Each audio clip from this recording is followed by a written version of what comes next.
something slick, Ric Flair? Rest in peace. Scotland. He also knows how to be cool. Hot rod comes from the Family, my friends, my country. There are complications. Factors, elements, combustible elements, namely...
Who are these people?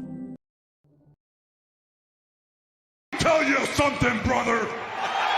Who are these people? Notice me, senpai. Notice me. Don't be rude. Who are these people? All right. Don't be rude. Welcome to this episode of Pro Wrestling Talk. I'm the host, or your host, Angel Rivera, alongside Miss Witchy Perfect. And how are we doing this evening? Better than I was this morning. Let me say that my allergies were flaring up, so I actually didn't go to work today, but it's okay. I feel better. I rested, and I mean, I still have a little bit of a, sniffle here and there, but I think we're good. How about you, Angel? I'm much better than I was last week. I mean, my allergies are pretty much gone. My throat's still a little dry, but other than that, I mean, I'm good. So, yeah, I got my tissue here just in case because I do get nosebleeds. I haven't had one today, which is why I'm due for nosebleeds. So it's like, No. Shh. It's not gonna happen. It's not gonna happen. so yeah, let's hope not. But yeah, so hour one is gonna be discussing WWE's hour time changes because in October next month, Raw is gonna move to 2 hours Right. for the rest of the year on USA, and then once it goes to Netflix, it'll move back to 3 hours, and SmackDown will now be 3 hours as well, starting in January. So, Oh, so SmackDown was only 2 hours then? yeah, SmackDown's always been 2 Okay. hours until January when that change to the third hour is going to be added, which doesn't surprise me because the USA Network insists on the third hour. They want to sell the extra hour of advertising. So, true. which is the only reason why they insist on 3 hours, which I have Raw is 3 hours, because they insist on they want to sell that third hour worth of advertising. So, So they insist on Raw being 3 hours. Now it's going to be 2 hours. I'm not sure why this change is happening. I mean, that caught me off guard. Like, oh, Raw's going to be 2 hours? Okay. And a lot of people are complaining about it, which is surprising because for years all I heard is Raw is way too long and it's way too boring and stuff. And for me, Raw is way too long. I mean, I could 3 hours like, ugh. Even though it's better than what it was years ago, but it's like, ugh, it's just brutal to watch. I But mean, when now, I watched it back in the day, I mean, it was always, uh, 2 hours anyway. It always started at 9 and mm-hmm. ended at 11. Yeah, Raw was always 2 hours. Hell, when back in '93, Raw was only an hour. So it went from Yeah, one. yeah. I mean, when it first started, it was only an hour. Yeah, I mean, it went from an hour to two by the mid '90s, and it stayed at two until 10 years ago when USA Network kind of insisted on that third hour. So Interesting. ever since then, it's been 3 hours. So they're moving it back to 2 hours for the rest of the year, starting in October, which will be a little different because Raw's gonna end quicker. At least it'll end quicker because it's 2 hours, but Hmm. it'll feel it feels like that. The feeling of the show instead of being 4 or 5 hours, it feels like 5 hours sometimes, especially back in 2019 and when Vince was running it. Raw was awful. So it's like not only was it 3 hours, but it's brutal. So it's like it was just brutal to watch back then. So it was like so yeah, I surprised. I'm interested to see how they're going to work this because there's going to be a lot of guys who don't make television. Hmm. The guys who usually do make television, a lot of them won't make television. So, be interesting to see who gets cut out of TV once it goes 2 hours in Well, and October. and it There's, will highlight the pay-per-view stuff. So, the Drew McIntyre versus yeah, CM yeah, Punk don't. until that comes up at Bad Blood. Of course, we have the Hell in a Cell there. Mm-hmm. And it's going to be interesting because I actually did see Raw, and I like the Jim Cornette said that this promo from CM Punk was pretty good. Yeah. He said, excuse me, he said it would it kind of reminded him of back in the territories. Man, I'm so sorry. It kind of reminded him of back in the territories, like how they would present a promo without saying the word kill. Mm-hmm. But he used it correctly here.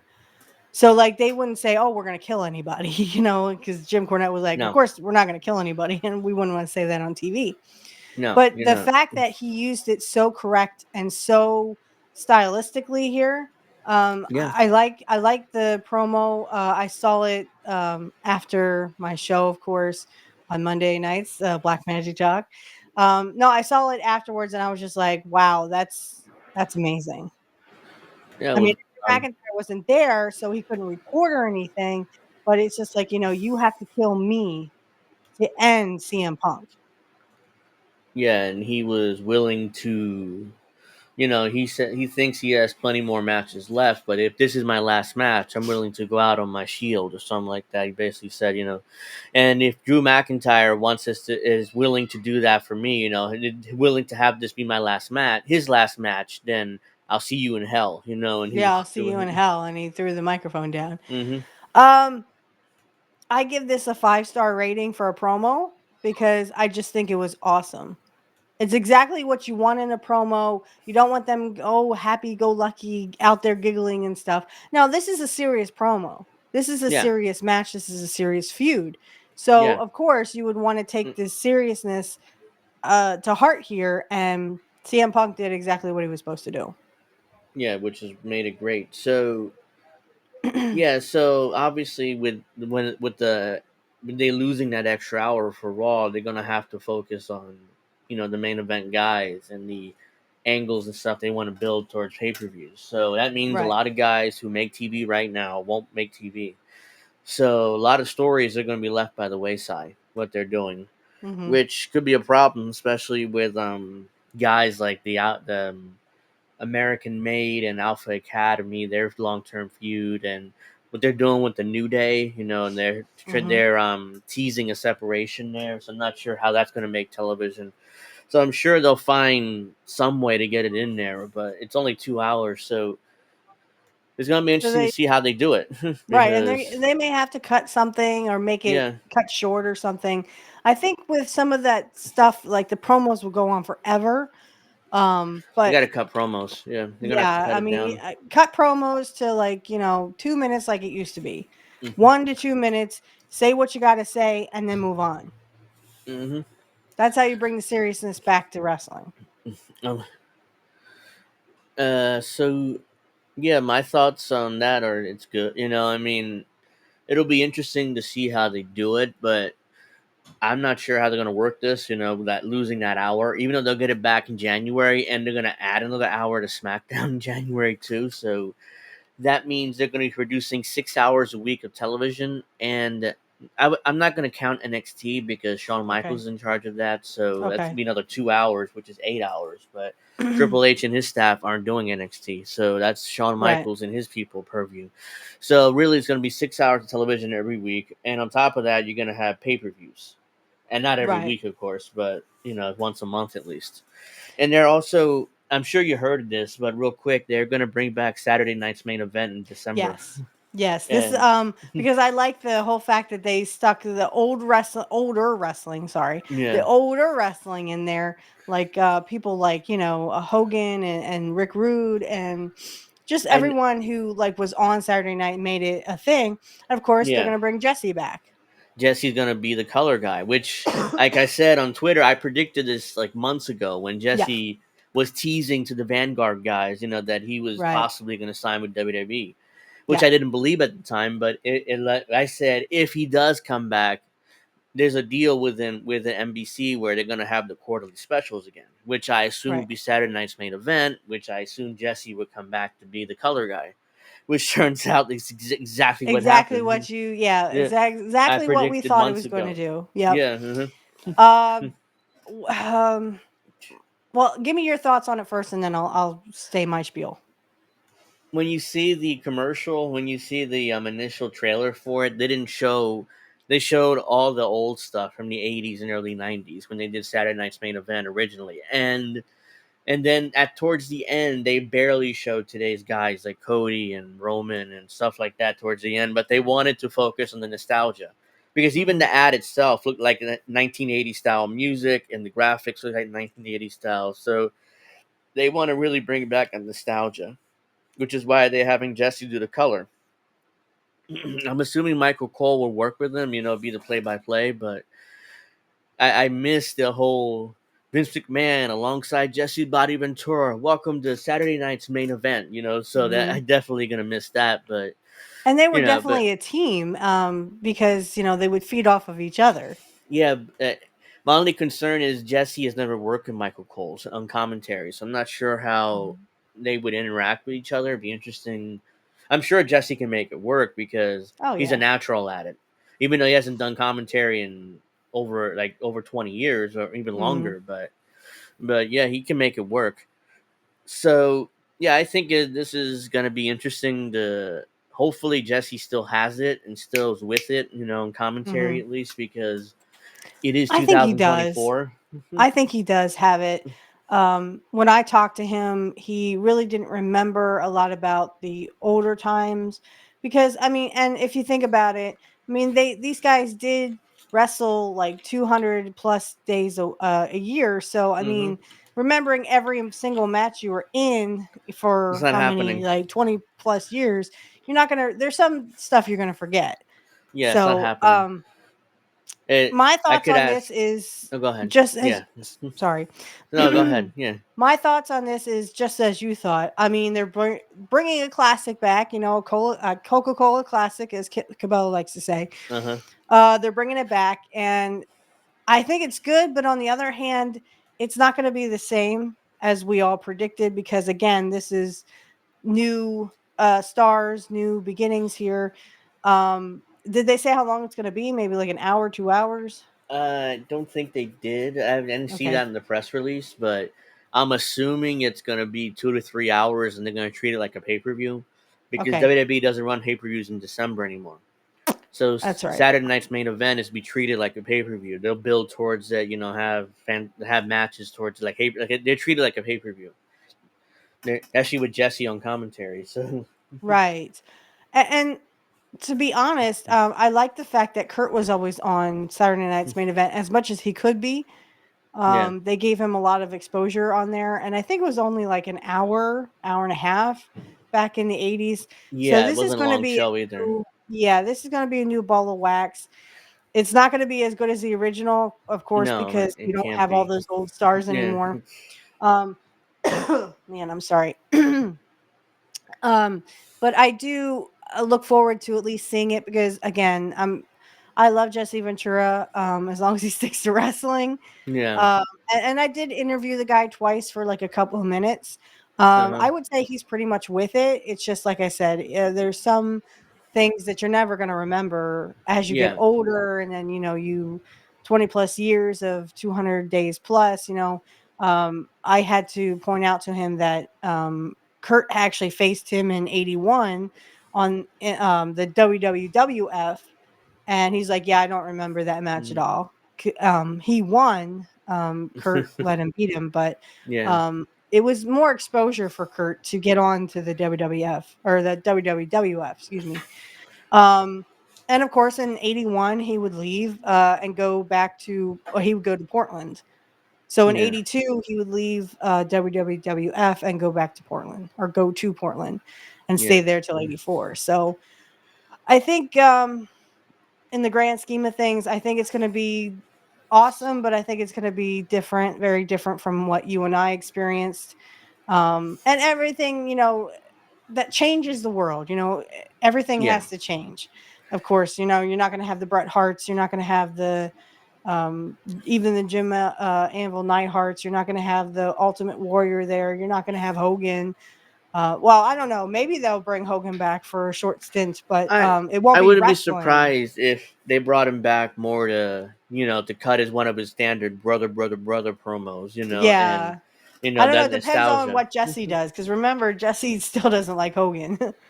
As long as they keep them separated and eat on different sides of the locker room, I'm sure it'd be no issue. And on top of that, Jesse has a chance to rip Hogan a new one as the heel, Oh, played by the yeah. heel color guy. So it'd be no Right. problem. He would love to do that. So it's like long as he stays away from him, and backstage, and then during the show, he'll rip him a new one, and But that's it. I would love to see like what Jesse thinks of the newer stars, such as Finn Balor and Rhea Ripley, Damian Priest. I would like to see what he That- thinks of all those guys. CM Punk, Drew McIntyre. It's kind of like old school meets new school. that Jesse would have to get back in touch with the product though if he's going to do Hmm. commentary because I'm Definitely. sure he hasn't watched in a long time. So it's like, he's definitely going to have to start watching again in order Right. to. And it was because it was shit under Uh, Vince. yeah, But now Triple H is taking it in a whole different direction, and the storylines make sense, the feuds make sense, and I mean, I'm really getting interested in Jey Uso and Braun Breaker. I'm really getting into this. Now, who's his brother again? Jey Jimmy, Uso's Jimmy. Jimmy Uso. Yeah, they had that terrible match at WrestleMania 40, which wasn't good. If we Okay. reviewed that at the time, and Okay. that was one of the worst matches I've ever seen. It was just a super kick party. It was like Right. reminded me of the Young Bucks. It was just awful. It was they didn't have a good match, and I would never want to see them wrestle each other again. But Okay. Jey Uso could wrestle if you give him a guy like a Braun Breaker or a Drew McIntyre or somebody like that, a Gunther, where they can he can work their style and bump for them. He can have a good match. He's capable of it, but he with his brother, they're too much alike, and it just doesn't work. He needs a guy, that he can bump off of, and make him look good, and then make the big comeback that the babyface does. And Braun Breaker is perfect for that. I think they're gonna have a great match. On Raw. I think it's on Raw next week. They're going to Yes. Yeah, for the have the Intercontinental Intercontinental title Champion. match. Yeah. I like the promo that they did on Raw. Mm-hmm. I think it was excellent, especially because Braun was talking, I didn't need my dad's name. I didn't need my uncle's name. Yeah, I didn't do it because of that. I'm not here because that's what I'm sorry, go ahead. that's what I love about it. It was like, and he's referenced the fact that he didn't use the Steiner name. They Yes. when he came in, Vince was still in charge, and he had to change everybody's names. So, Right. so he had to be Braun Breaker instead of Rex Steiner, which was his name. Right. But he turned it into a good thing. Like, hey, look, I didn't have to use my family's name in order to get myself over. I did it on my own. And neither did honestly, I don't think Joe did that either. I mean, Joe got well, I don't know, was Joe over as Curtis Axel? He was. It's a different audience back then. I don't. Okay. They kind of shoved him down the throat. I mean, when they turned into Curtis Axel, they kind of forced Intercontinental on him, and they gave him Paul Heyman, try to give him a little push, but it's just it was a different audience then, and they were interested in the John Cena's and the Zack Ryder was there, the Jersey Shore gimmick. Oh, it was so awful. Television was just so awful then. But if he were But if you 10 think years about it, younger, Joe didn't have to do that either. no, I mean he unfortunately he didn't have that it factor that his dad had. I mean, he could wrestle, he's good in the ring, but something was missing. I don't know what it was, but I can't put my finger on it if you ask me, but I something honestly was think it definitely was missing. opportunities. Yeah, maybe it's Vince's horrible booking of him, or Yeah. because he gave him the name Michael McGillicuddy initially. It was like, But he still didn't go under Joe Hennig. no, he never And I did. just think that, Mhm. it's not about the name. I mean, it's literally getting yourself over. And uh, see, this is why I wish I could get Joe to understand. I mean, go back. I think Triple H would give you a fair shake, and you don't even have to say Joe Hennig. You could go back as Curtis Axel.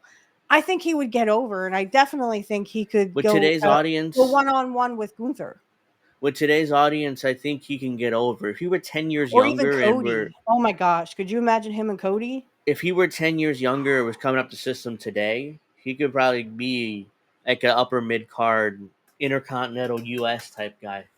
I don't know whether he'd be on top, or at least he would get matches, but he probably wouldn't be the world champion. But Well, no, but I mean, he could at least try to get himself more over than he was with Vince, because he wasn't really over with Vince. because Vince didn't When see Vince didn't see him as his dad. I mean, well, of course, your son is not going to be you exactly. I mean, it's like let's Curt and Larry. That Larry Hennig is like his dad was huge, but he was more yeah, his lean and dad. more athletic. So it Right, wasn't because his Larry was dad. more huge in the territories. Everyone Hmm. respected him because he was in the business for 30 plus years. And then of course everyone loved Curt because of his style of wrestling that he brought to He was the different. what they would call the cartoonish rock and roll 80s or rock and wrestling. Rock and wrestling era. Yeah, I couldn't think of it. But I mean, Curt brought the athleticism to it. Joe could bring something to it too. Like I said, I could see like him and Cody just rocking the house down. Cody being second generation and Joe being third. I don't know whether he has a desire to come back to wrestling because I haven't seen him Yeah, wrestle in that's the years. thing. Joe, he, I'm begging you, please go back. No, I honestly do think that if Joe would ever hear this, that I think that Triple H would definitely give you a fair shake and, just reconsider it. I know you have a great life. You have a wife and 3 boys and you're very happy. yeah, But just think about it. Think about it. I think I could see you, you and Cody and pay-per-view matches. Even if they don't give you the belt, at least you would be in that top, yeah. tier. He And I think you probably could wouldn't definitely get get. over this time.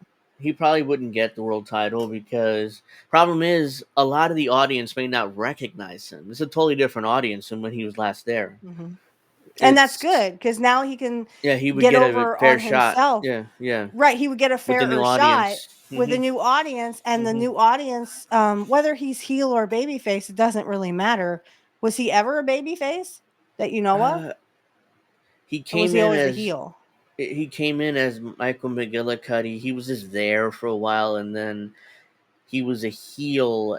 I think he had most of his run. He was a heel. They didn't really try him as a babyface, and memory fades. It's been 10 years, so it's like I'm pretty sure they just used him as a heel. But Okay. but if they used him today, he'd probably get over as a babyface because the Oh audience my god, a is huge one. Kinda like a Kevin lot. Owens. Yeah, something like that. He would because Kevin Owens came in as a heel. He Yes. was like he turned on his best friends, and he was a horrible person. And then eventually now he's over. He's over as a babyface. He can't, even though they did tease a heel turn with him and They Cody did on tease. SmackDown They're teasing yesterday. it. They're teasing it, guys, because They're gonna he was try to like turn him. he's like looking at the chair, looking at Cody, Hmm. looking at the chair, looking at Cody. So they're teasing it, definitely. Yeah, I could see. See, the thing is, Owens, in my view, wanted to be like Stone Cold Steve Austin. So he Yeah, took Austin's gimmick of that, um, DTA, don't trust anybody, but always fight. Isn't that his motto? fight Always fight, always or fight, fight, or always fight. Kind keep of like that fighting, that something like Stone that. Cold Yeah. mentality of don't Yeah. trust anybody. He He has he the was Stone a Cold Stunner. Yeah, he was a big Steve Austin mark. He was a big Steve Austin mark when he started Oh, he started really? Ring of Honor like 15 years ago, Okay.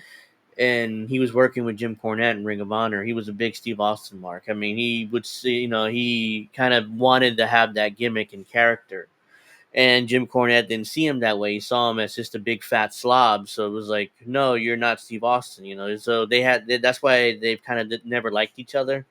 Mm-hmm. So, and then him with Sami Zayn also never liked him either, because he had that stupid mask on. He called himself El Generico. And he wouldn't talk. He was just a mute. Even though now in WWE, it's obvious he can cut a promo. So it's like, why won't you talk? Take that stupid mask off. So Um, yeah, so it was stupid, Thoughts but on Sami Zayn versus Gunther? it's gonna be a great match, because Sammy's gonna bump off Gunther and make him look good, like the WrestleMania match. Okay. Even though I thought the wrong guy won the Intercontinental, but Mm-hmm. eventually it was gonna be transitioned to Braun Breaker, so I was fine with him winning it. Initially, I didn't get it at WrestleMania when revealed And it. then It's they were like, gonna raise Gunther up anyway because I mean, yeah, again, he's an old school kind of wrestler. but the way I would have booked it is keep the Intercontinental and Gunther, have him win the world title, and then hand the Intercontinental to his lackey Kaiser. Make him the Kaiser. Intercontinental champion. That was my way, but Ron I Breaker's don't. Intercontinental champion. So it's great. Mm-hmm. The No, way and they did the it. the promo he cut on Jay Uso, um, not only did he say, I didn't need my family name to propel me, and I did less. I did more in 6 months than you've done in 14 years. Oh my gosh. You could feel the, Yeah, electricity when he said that. You could feel the yeah, the tension. tension. Yeah, And it because was a great promo, I think. And then, of course, Jay Uso came back and said, I won championships, boy, while you were in diapers, which technically Braun Breaker's only 21. So I. yeah, he's younger. So yeah, that because the Usos debuted in 2008 or nine. Eight. So Okay. yeah, so they've been here for years. And this is finally Jey Uso's first opportunity at a singles run, because he's always been a Right. tag team with his brother. So this is the first time he has an actual singles run, which is why he's kind of he's kind of defensive about his career, because he's always been a Hmm. tag team guy. So now this is his first singles run, so he's trying to make the best of it, because I don't know what they're going to do with him eventually, because he's probably not going to win the Intercontinental. He's probably going to lose, and Right. I don't know what they're going to do with him from there. I assume What he'll about continue Jimmy feuding. Uso? Is he Jimmy hurt? he hurt himself. I think he's been out since he got kicked out of the Bloodline when Okay. and that was back right after WrestleMania when Solo took it over Okay. while Roman was gone. So yeah, so I don't know what they're gonna do with him. Whether I assume he'll be back as a babyface, because he'll win a feud with the new Bloodline, whatever Okay. they're calling that. Because did you see the promo between Roman and Cody at Roman Reigns' old college? Yes. So I didn't know he went to Georgia Tech. Yeah, I he did see did. it. It Awesome. was Go ahead. apparently You go first. it was directed by Paul Heyman and WWE's head of photography. So they both kind of directed that scene, let's say, because what it was a scene. Hmm. Ultimately, that's what it felt like. It felt like a scene between good guy and Cody Rhodes, and kind of like an anti-hero in Roman Reigns. Even though he's still acting like his heel character, but ultimately the fans love him too. So it's an anti-hero trying to, like, a redemption arc, versus Cody Rhodes, who's the babyface. But it seemed like Cody Rhodes was kind of defensive. It's like Roman said, "This is still my WWE." Mhm. Cody's like, not anymore, because I have this, and of course that Roman didn't like that. So, but eventually they had an agreement towards the end, which like, I'll have your back if you have my back, and we're gonna get the bloodline. So it was Mhm. fantastic. It was like, wow. I mean, this is, and Roman Reigns still showing that he's quite frankly, he's above Cody Rhodes still in the pecking order. Even though Cody's WWE champion, he's done a great job as champion, but ultimately Roman's on a whole nother level with his gimmick and his promo ability, and Cody looked kind of small there in that segment. So We go back really quick to the Jay Uso yeah, and the Braun yeah, Breaker. okay, I forgot one thing about the NFL thing. I did not know that Braun Breaker was trying to get on the Ravens and he yeah, didn't he make the had. team. It's very similar to Roman Reigns. He had a cup of coffee in the NFL too with the I forget what team he was on. He was on he played some preseason games, but ultimately didn't make the team, and it wasn't his fault because they found out he had leukemia, so they kind of cut him because Oh of my that. gosh. So that's where he found out he had leukemia. Because the NFL, they test, they do blood work and do physicals and stuff, and they found out he had leukemia. So they basically told him, "Hey, you have leukemia, and by the way, you're cut. We can't have a guy with cancer playing on the team." So like, Jeez. so yeah, he lost his football career, which was his dream, and he found out he had leukemia. So it's not exactly a really good day for him when he found that out. It's not, Now that was but Roman Reigns, right? yeah, it's Roman Reigns. Okay, so Braun Breaker apparently was supposed to get on the Ravens, but something fell through and he didn't really make the team, so Yeah, he he got got cut cut. too. But that was a good cut down from Jey Uso, I have to say. Yeah, That first of all, I didn't know that. I didn't know he was trying to go to the NFL. I mean, he would be a beast in the NFL. Let's put it that way. yeah, But I mean, kudos to Braun Breaker though, because I mean, he um if you can't have one dream, I mean, pretty much all the wrestlers beforehand played either high school, college football. yeah, I know Jim Anvil played for the Oakland Raiders yeah. before he went into wrestling. So I mean, a lot of these wrestlers had like some kind of injury where they couldn't play football anymore. The So that's what. Rock. Yeah, The Rock. I mean, He tore up his Curt. knee, which in '96, which is when no '95 when he played at University of Miami. He was going to be drafted to the NFL, but he blew out his knee, so he was undrafted. Then he played in Canada for a while, and then Hmm. he got cut there. So he came back to the States, and he kind of tried to get his dad. The whole drama with his dad not wanting him to be a wrestler, and Hmm. eventually kind of giving in and calling Pat Patterson. Is like, hey, look, I got my son Dwayne. He needs a job. Could you take a look at him? And Pat's like, of course, I'll take a look at him. So Right, he because was like, Rocky Johnson. yeah. And look at him. I mean, he's in great shape. It's like, holy crap, he can move around in a ring naturally. Like, he picked it up like that, even though Well, he would have been he, third generation, yeah, so at that point, yeah. So he picked it up like that. So it's like, wow.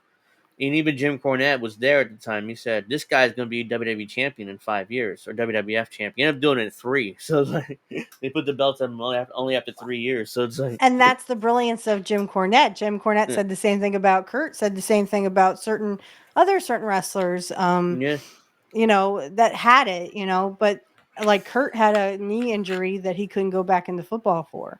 So he became a wrestler like his dad because his dad asked him to be. and he See, some of entered. the great wrestlers were actually football players in high school and in college. I don't know if some of them went out for the NFL, but I know that definitely they were at least, college and high school players. So, if you look in some of the wrestlers' backgrounds, I mean, a lot of them went out for football Yeah, or played football.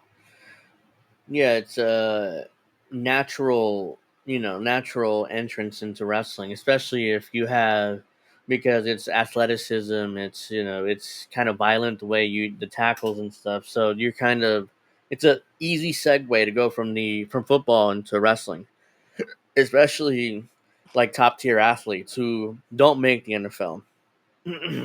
So, like, my question is, like, why the spear? Why does Braun Breaker have a spear like Goldberg's?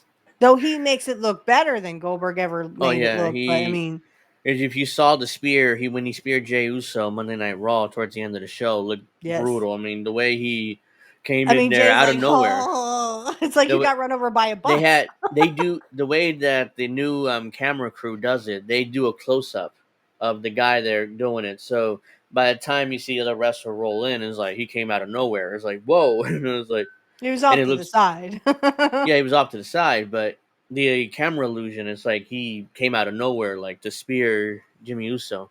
So I Literally. mean, Jay. So it was just brutal. It looked brutal. So it was great. So the reason why that's his finish, I don't know. Maybe because he made it look so good, Oh, and that Goldberg, I'm saying it. He makes it look it better than I mean Goldberg ever did. Goldberg, yeah, but I have to say that um, basically when Roxanne was talking to, and then we can get right back to whatever we were talking about uh before. huh, When Roxanne came out and was saying, you know, oh, I should have been a Drew McIntyre fan, blah blah blah. It kind of reminded me of, you know, the Gunther saying Bret Hart or Goldberg was his favorite wrestler, you know, or his top wrestler other than Bret Hart. yeah. And I'm like, okay. That was just to draw heel heat, and he did it, because they were in Canada, and Well, and and it she did it worked. too because she's obviously the heel. Roxanne Yeah, is. but I don't think that worked because they're in the performance center, and if she would have done it when with CM Punk while they're in Chicago, it definitely would work because she would got a lot of heat for that. But they were in the performance center; it kind of felt forced, And Gunther just did it a couple weeks ago before that, so it It kind did of seem felt forced because forced. she seemed like she was like, okay, calm down, calm down. Yeah, Your idol or your hero is in the yeah, ring, so just calm down, calm down. But yeah, it didn't seem like she really wanted to put down CM Punk. It just yeah. more like, oh my god, I'm in here with CM Punk. Somebody pinch me, you know? Yeah, I'm the heel. So problem is with her, everything feels forced. Even if she's a hmm baby face or a heel, I've just never been impressed with her work. Okay. In the ring, she's fine. She's able to put a match together. But that's like the modern wrestler. They have great matches, but their promos are like bleh. Subpar. So And I'm sorry, I can't get over Liv Morgan. Stop jumping around like a freaking monkey in heat. Jesus. All she's she does is jump around. she's not good either. I mean, her matches are bleh, and her Bleh. promos are even it I would just rather much watch Rhea Ripley perform than Liv Morgan. Rhea Ripley's made her look good, hmm like multiple times with this match. Carried her for much of the match. Yeah, and SummerSlam, and now they have a match again at Bad Blood, for the Yep. women's title, and Come I don't know on, how. Rhea.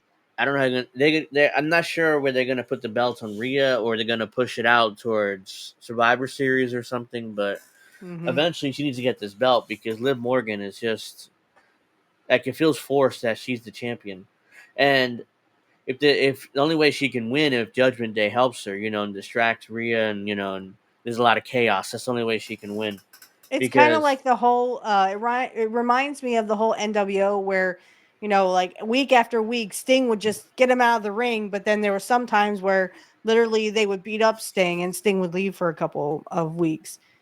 It just kind of reminded me of that when you see the whole when if you actually watched Raw yeah, or the highlights like I did. I apologize. I've been really busy this week though. that's fine. But in a sense, like if you look, it's kind of like those you know where WCW would come out and the NWO would beat the crap out of them, and then you know there would be some weeks where the NWO would get their butts kicked. So it kind of reminded me of that with the whole New Judgment Day, excuse me, the New Judgment Day, and the fact Yeah, the Terror Twins. yeah. That story came because they had the.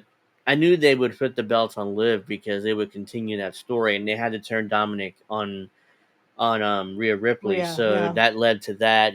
That had to be done. So, but yeah, I mean, getting back to Roman Reigns and Cody Rhodes, what are they gonna do with that? There's so many directions they can go with that. I don't know because eventually Roman's gonna need his rematch for the world title. They, Exactly. So when that's gonna happen, I don't know, because we also got to see Cody Rhodes against The Rock at some point, so Cody can get his win back from The and Rock. also Roman Reigns against The Rock. Yeah, we got to see that too. So Rocky has to do Cody against him at WrestleMania and Roman against him. I don't know when, because unless Rocky just gonna work WrestleManias, that would probably have to be saved for next year's or not next year, the year after Excuse me. WrestleMania, wherever that ends up being. Right.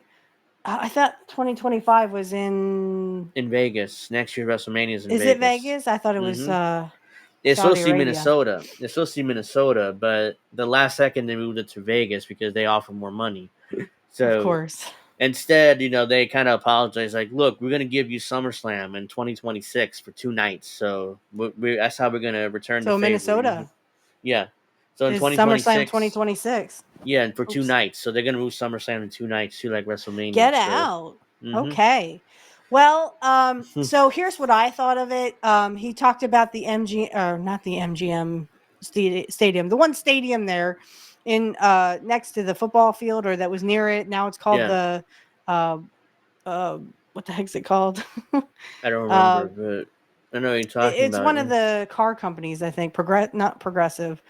Anyway, he talked about, I've had one family member actually bleed and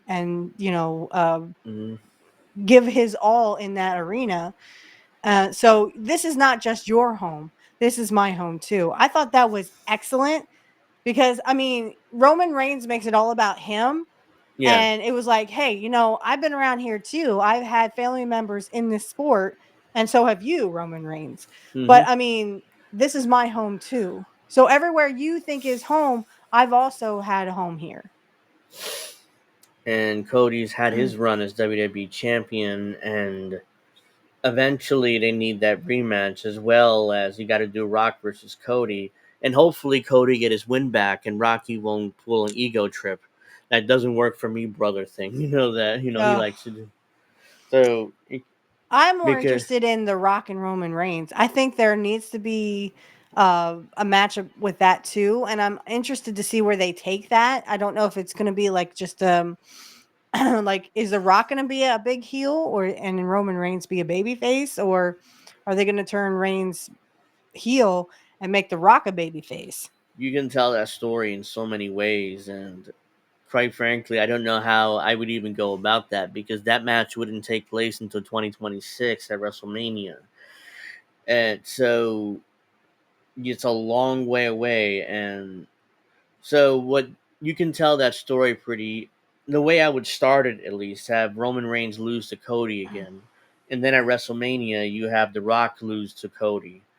And then, The Rock and Roman come out, oh, we both lost to Cody. So, now we can, start our feud or something like that. I mean, that's just the beginnings of it, and it's going to be another year before that match happens anyway. So there's so many different ways to tell that story, and quite frankly, I don't know even I would probably, I don't know how the hell to even start this story. So right. I just would be interested to see if, I could see Roman Reigns being the baby face and then The Rock being the heel, you ruined my championship match with, Cody, and you're the reason why I lost the belt or yeah, something. unless they have that match at some point and Rocky comes back and costs Roman the match, and then blah blah blah. It's like, oh well, you lost to Cody. You aren't the champion. You're not the tribal chief. Whatever, blah blah. Then at WrestleMania, Roman can come out and screw The Rock out of the WWE Championship and give The Rock an out for losing to Cody, because The Rock is above Cody in the pecking order in WWE. So you got to give Rocky an out, because I'm sure he's not going to lose clean in the middle with Cody's finish. That's not going to happen. The Rock's going to protect himself. So even though he's in his mid-50s and he barely move around, but he's going to protect himself. He's not going to lose clean in the middle to Cody like everybody else has done so far in this run. Even Roman did it. A lot of chaos and stuff, but eventually Roman took his finish and then, pinned him at WrestleMania. That's more than what The Rock's going to do. I guarantee he's not going to take Cody's finish, and he's not going to get beat in the middle. So yeah. Let me ask you this. Do you think it's Cody and Roman at Bad Blood versus the Bloodline. It's What do you see happening there? Because it's going to be interesting. Do you think Roman turns on Cody? If Cody wasn't so hot as a babyface, I could see a swerve in seeing Cody turn on Roman. But right now, Cody's hot as a babyface, so I wouldn't do that. If he were kind of waning and losing interest in babyface, I could see that happening because Cody's kind of defensive when it comes to Roman and him claiming this is my WWE still, and I'm still the guy around here. So Cody's obviously still kind of defensive about that, even though he pinned Roman at WrestleMania this year. So what's going to happen? I assume that Roman's going to win because his first match back and he lost at WrestleMania. But I'm sure there's going to be tension between him and Cody throughout that match, and Roman's not going to want to tag Roman to start the match, and he won't tag Cody at the beginning. Like he'll want to go after the Bloodline by himself. Right, And because he wants Cody, all that back, and he yeah. wants to show. Sorry, I just want to move really quick. He just wants to show his dominance and get the blood, like get his whatever that thing is that they put over the head. He wants that back, of course, and he wants to be Ukulele, the something like that. Yeah, Philalely, Ukulele, something or like something that. like that. But like I could see that, but maybe they could be teasing, like maybe like Roman turn on Cody.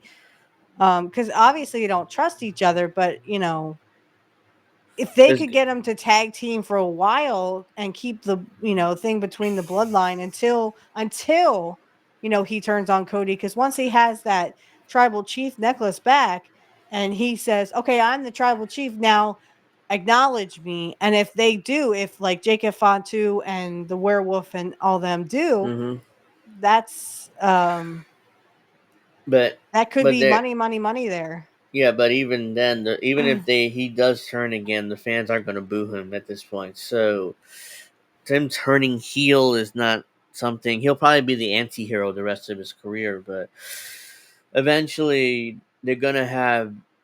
Eventually, Roman's gonna have to tag Cody, and then get Roman will take the heat, and then Cody get the hot tag, and he'll beat up the Bloodline, and then eventually him and Roman are gonna, Roman will tag himself in, while Cody, nearly has the match won, and they'll face off and they'll get attacked, and again, most likely Roman and Cody lose or they win.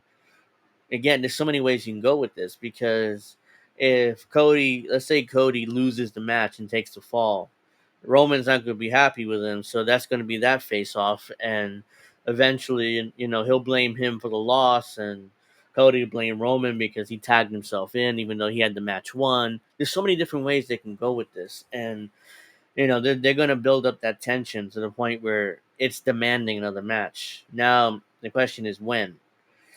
You probably save that for the Royal Rumble. Yes, because unless they want to do it on Saturday night's main event in December, have that big main event, on Saturday night's main event in December. See, I think they have to get Roman versus Solo by themselves, because I think they should have for that necklace match, Yeah. to see who the real tribal chief is. See, eventually they have to have that, because I mean, if Roman Reigns beats him and becomes a tribal chief again, well, then the werewolf and not Jey Uso, sorry, the werewolf and Jacob Fatu That's the would same definitely have person, but to. yeah. Oh, I'm sorry. So the werewolf and the other two, Jacob. That's his nickname. Yeah, Tamatanga and the other dudes. Tamatanga, right, Yeah. they would have to literally either follow Uso or Sokola, Uh-huh. or they would have to follow Roman. So if Roman wins, guess who are they going to? Are they going to go with Roman? Are they going to stay with Sokola? So I think Uh-huh. that match has to definitely happen before anything with like Cody has to happen. Well, that blow off will probably happen at War Games and Survivor Series, because they're gonna have Yeah. War Games again at Survivor Series. Yeah. So Bloodline versus Roman's Bloodline. So it'll probably end up being Roman, the Usos, and I'm not sure if Cody's going to be involved, and Sammy against the Bloodline, Jacob Fatu, Tamatanga, the other one I forget his name, and Jacob. I just said Jacob Fatu. So they need an extra. It's 5 versus 5, so they need an extra one. So Extra they're doing that 5 versus 5 again. yeah at They did that in War '88, and Games. then they did '89, '90, and '91 were always 4 against 4. Yeah, so I wouldn't be surprised if Rocky involved himself with the bloodline. It turns out that he was the one manipulating the whole bloodline thing, and he reveals himself as the actual leader, and Solo is just kind of a lackey for him. It'd be interesting to see Solo's reaction. I'm sure he won't be happy with that, So The Rock basically pushing him to the side and becoming I'm not sure, a tribal chief or whatever he wants to call himself, but you have Rocky and his Final bloodline, boss. yeah, versus Roman and his bloodline, either with An interesting concept. Bring The Cody Rock ends. into the mix. Yeah. Yeah, because Rocky, his filming schedule is kind of opened up, so we could see him back on WWE television sooner rather than later. Interesting. I like that. Yeah. I'd like to see that. I would definitely watch Survivor Series for that. Yeah, if Cody Just to win, see what happens. and the deal could be a Roman and Cody. Hey, if we win this War Games match, I get a title shot at Saturday Night's Main Event or at the Royal Hmm. Rumble next year. So I would do Okay. it at Saturday Night's Main Event because it makes the show feel bigger instead of just having. Because if Mm-hmm. they want to Yep. come out of the gate strong with a big show like they used to do back in the '80s, then you got to have Roman Reigns involved in that show. Oh, absolutely. And I think Uh, that's the mhm. way to do it. Bring The Rock in, and then Roman Reigns, Cody, and put them all in the mix. And yeah, that would be starting strong. I think that would definitely Yeah, be a they good need move for if they them. want to come out of the gate strong on NBC because it's going to be on a network television, NBC. So they want to come Hmm. out strong. You do Cody versus Roman for the title in the main event.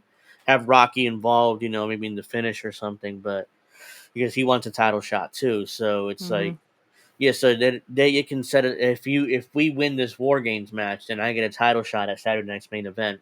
Make that show a big deal. You have Jesse there too, so he'll be able to call it only the way he can.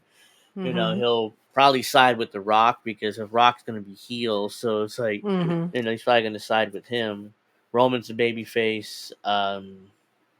Cody's also, well, technically Roman's the anti-hero, so he has his redemption arc. This is what he's on right now. And that's a movie thing.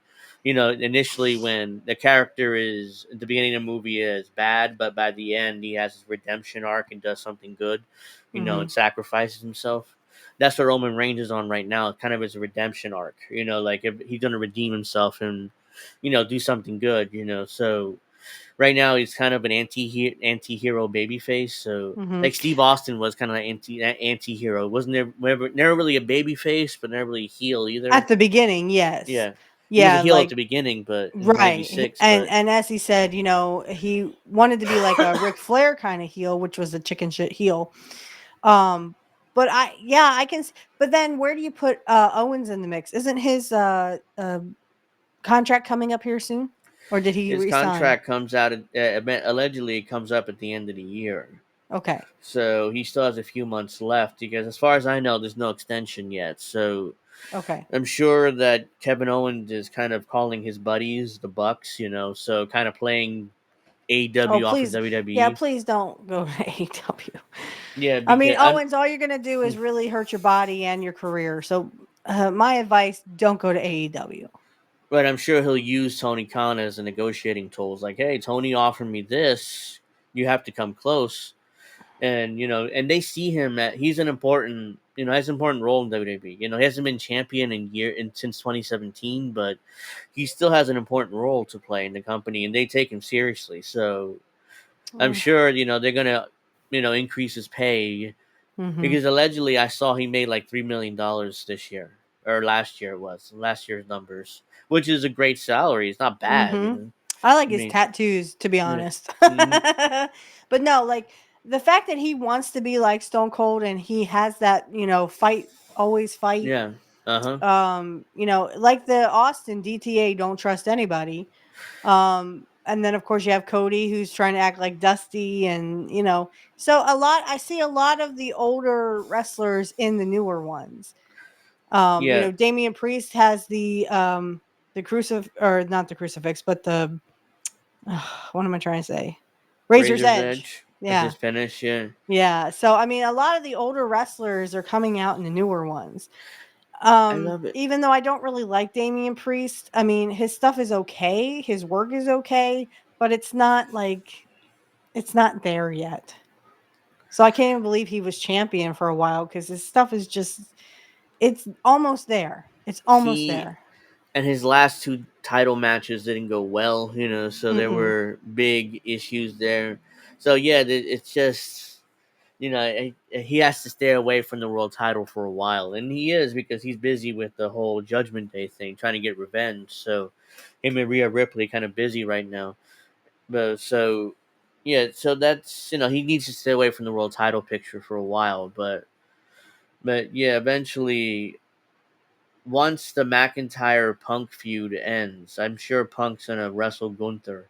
Most likely, either be a Survivor Series or again Saturday Night's Main Event. I mean, if they want to Mhm. come out strong, CM Punk against Gunther for the world title, and that card's going to be huge soon. So if you want to come out all out and I mean, they want to call all out and you put Roman and Cody on top, CM Punk against Gunther in the middle of that card. I mean, you have Braun Breaker on that card, defending Intercontinental, most likely against. Not Mhm. sure they're gonna go with continue with that Jey Uso feud or have somebody else in there, but yeah, I mean if you want to come out strong in your first appearance on NBC, then because the last time they had Saturday Night's Main Event was 2006, because they did bring it back in the mid 2000s, for a couple of years. Okay. It's been nearly 20 years since they last did a Saturday Night's Main Event. So, and I remember one of the first ones. Wasn't one of the first ones when Hogan dropped the belt to Andre after his 4-year title run? I I'm think not that's sure. I one didn't of go that far back. that was '88 when Hogan dropped the belt to Andre, and then Andre sold it to Ted Oh DiBiase. yes, that I think was that's one of the that's one of the first ones they did, and Mhm. it drew on NBC 40 million people watch that match just to watch that match, to Only watch to the have rematch. it, vacated later, and then the And Macho Man would win at they did that WrestleMania. ridiculous finish where Andre body slammed or power slammed Hogan, and the referee counted one. Hogan kicked out, and they did 2-3. And the way Hogan dropped the belt after 4 years was just a big letdown. He didn't put over Big anybody fiasco, new. yeah. Yeah, it And was then just a obviously the Macho Man would get it back. the Well, I Macho mean Man would the win Macho it. Man would get it for the first time. He would win it at WrestleMania 4. 4. Yeah, I'm trying. So he would win it a year later, Mhm. and Hogan and Andre had another match in that tournament where it ended up being a disqualification or something, where Andre and Hogan didn't have a winner, so they are both eliminated from the Well, tournament. that's when the Mega Powers.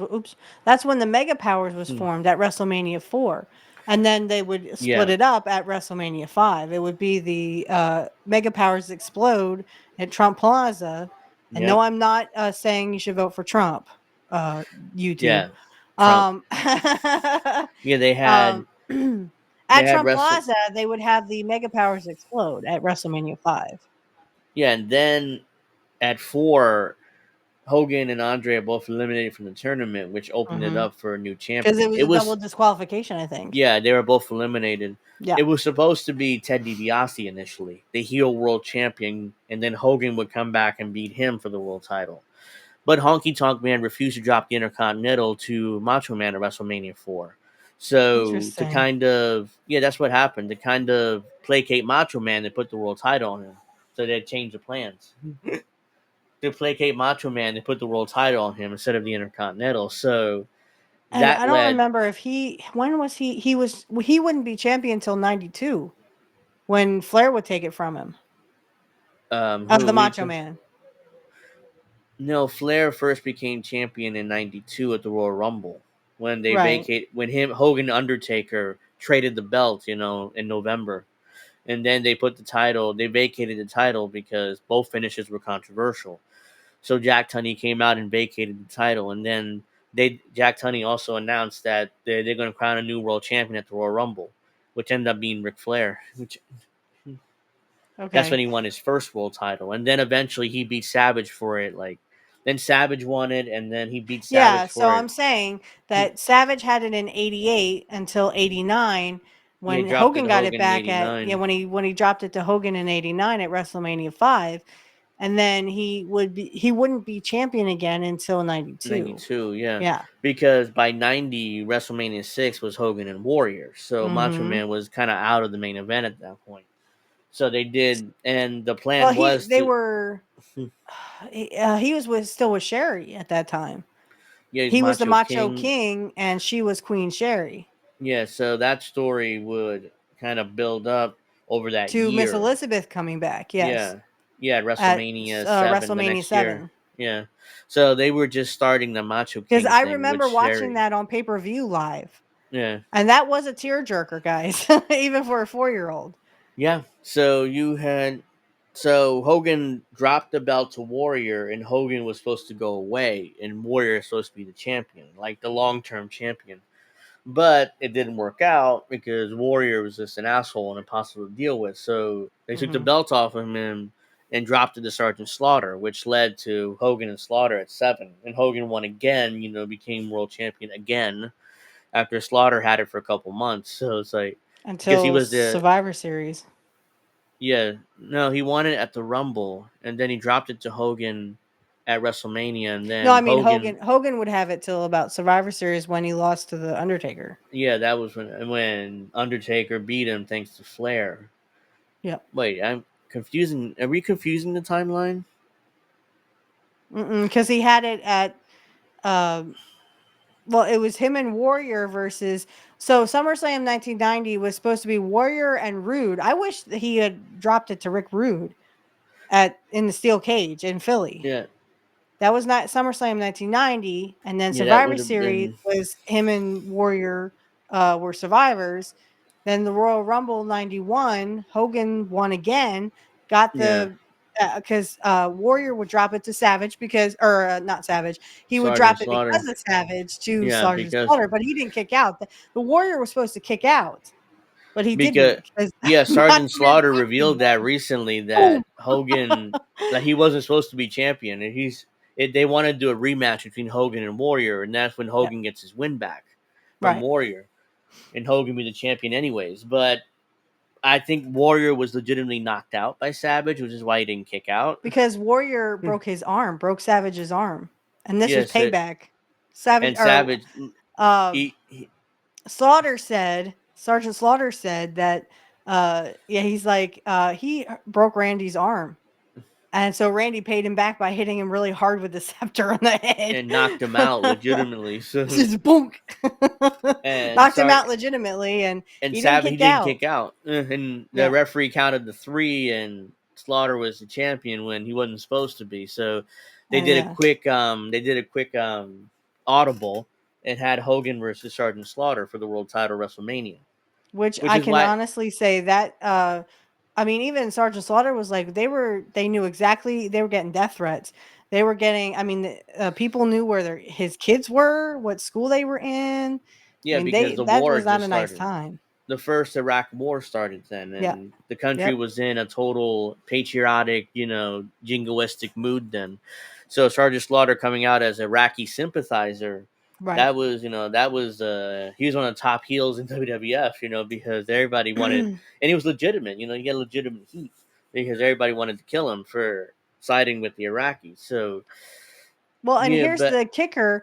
Slaughter said that they wouldn't. They asked him to burn an American flag, and he's like, "Oh no, those people would murder me. they yeah, would delete me because no, literally they're doing it in front of it's wartime, and so he yeah. did a Hogan shirt, a Hawk Rules shirt, so he set that on fire. Yeah, he was. The initial plan was him burning the American flag, and he's like, "You, what you want to kill me? You want to Yeah, have you me want me to dead?" get you want me Yeah, to you want me deleted because yeah. no. um So but it WrestleMania was wrestle 7. right was Hogan. Mm-hmm. They were in the LA, they were supposed to be in the LA Coliseum, which but seats 100,000 people, but ticket sales weren't good, so it was like they moved it to the LA Stadium at the time, whatever the hell it was called. Yeah. So Which it was was, and I remember this because this is right after the Rodney King thing, because they had Curt versus, or Mr. Perfect versus the Big Boss Man. And of yeah, course, if you watch that promo, they're talking about the Rodney King thing, you it just know. happened. Yeah, because Curt says, "You're not going to take 23 swipes at me, boss man, because I'm cool." And Curt was cool. But Yeah, it anyway, just yeah, they happened, had and that. That had just happened, and Bobby Heenan was like, "We'll bring our own cameraman, and you can see how Mr. Perfect gives his own justice to that Barney Fife, the big boss man." yeah, it was. Um, So Vince's plan was Hogan Warrior at WrestleMania 7, which I think would have drawn at the LA Coliseum because it yeah, was a rematch from the year before, and but unfortunately they couldn't get that because Randy Savage knocked out on the Ultimate the Warrior, Ultimate so Warrior. kind of ruined that main event. Woo So boy. Sergeant Slaughter and Hogan wasn't drawing, so it was like, okay, we got to move this to a smaller venue because this is not going to be good. There's no way we can cover up the fact that the stadium is 3/4 empty. It's And 100,000 seats. I cannot believe that with all that heat that Sergeant Slaughter was getting at the time. Oh my gosh. I mean, you would have thought that he just slapped a bunch of soldiers in the face, Yeah, like, what's his name did? Patton. He slapped that yeah, soldier uh and huh. had to apologize. I mean, you would expect that would be Sergeant Slaughter at that point. So and then, there was like, oh, there's rumors. Mean Gene during the one promo was like, he just defaced the American flag. Now that could be a rumor. And he's like, oh no, oh no. But you could feel that, Hmm. especially with all that heat that Slaughter was getting. Yeah, I can't believe that they weren't selling tickets. But that goes to prove that they couldn't put butts in seats, even with something as heated as that. I mean, yeah, Hogan because was not drawing like he used to. this So is the saying year. that Hogan was a big drawer and Curt wasn't. Yeah, Hogan wasn't drawing because you would assume that he could fill 100,000 seats at the LA Yeah, Coliseum, especially but with he as much couldn't. heat as Slaughter was getting. They couldn't fill up those seats, so they were like, yeah, we're gonna have to move this shit. This is not gonna work. I'm not Right. gonna be embarrassed. So it's like, okay, let's move to a So Hogan 25,000 gets the seat belt stadium. back at He got, WrestleMania hmm 7. So then they but go to SummerSlam. SummerSlam is all, Hogan and Warrior versus Adnan, Slaughter, and somebody somebody else was it? else. Yeah, Uh, Adnan. and wasn't it Iron Sheik involved in that match because he was there too? Yeah, But he but he was was under something else. Colonel something. Colonel Mustafa. That's what it was. Mustafa, that's it. That's it. So Because actually, he was from Iran. yeah, he was in the Iranian National Guard legitimately. Yeah, big Which time. is So of course they bring the Iron Sheik back, into the thing because I mean, yeah, Iraq, Iran, same have kind his of last thing. run in the Mm-hmm. WWF Oh my because god! And then his Sid original run, Vicious or Sid Justice was yeah, the special guest referee. that's when he first came in, I think. So But it was Sid such hog Justice, shit anyway. But I'm glad David Meltzer gave it like 1.5 stars. No, he yeah, gave it it wasn't one good. like half a It star, I wasn't, think, yeah, because because it that was was the shit. match. That was the match where Warrior held up Vince for like a bunch of money, and Yeah, he because would he thought he refuse to should come out. be, yeah, or he He thought should he be should be the champion or compensated. something. No, he wanted to Yeah, be compensated the way Hogan was, and yeah, Vince didn't yeah. see him at Hogan level. But Hogan wasn't. Well, first of all, Hogan wasn't. Well, Hogan was champion, and the Warrior was not. See, Yeah, I can't believe Jim would do that. He would hold up money. I think that's what Rick Rude should have done at SummerSlam 1990 because it was Warrior and Rick Rude in a steel cage, and for the Rick Rude was championship. better than the Warrior. He He made was Warrior better. look good He because made for the Warrior look awesome. yeah, Because he and even makes a reference to the Rocky Balboa thing in the Rocky movie. This is the Philly Spectrum. This is where, the where Rocky climbed those steps or ran up the steps, like I said. yeah, Um, Rick Rude made mention of that. And then of course they have to, botch the end where Warrior beats Rick Rude. I thought that was so stupid. Why not have? But a lot of people were saying, well, Rick Rude was done. He pretty much left after that, and he yeah. actually He was did leave after that. Yeah, he So I think wouldn't he's kind of appear done with again him. for WWF for a while. Yeah. So he was in WCW then. He went to WCW, but yeah, Vince wasn't. Even if he would have stayed, Vince wasn't gonna put the belt on him because he was still, he was still believing in Warrior by that point. So Yeah. he was gonna win that match no matter what. So yeah, by Warrior wanted to be compensated like Hogan did, and Vince initially agreed in order to get the match in the ring. Then as soon as Warrior came back out, it's like, oh yeah, by the way, you're fired here, and that's when that letter came out where you become a legend in your own mind. So he just destroyed Warrior in that letter. He just Yeah, I mean, technically, Warrior did believe his own hype because yeah, he literally was passing out. He would get blown up. He literally couldn't do half of as much as all those no, wrestlers could. he believed in his own hype. He believed Yeah, he's he a believed mark his for own hype, himself. kind of like He's a mark Goldberg for did himself. later. And Yeah. then once you had SummerSlam, of course, you would have the four, or in my opinion, it's a 6-star match between Brett and Curt. And of That was course, that Curt night. came Yeah. back to, you know, hand the belt to Brett and gave him a 110% hmm match, even though his back was all shot out.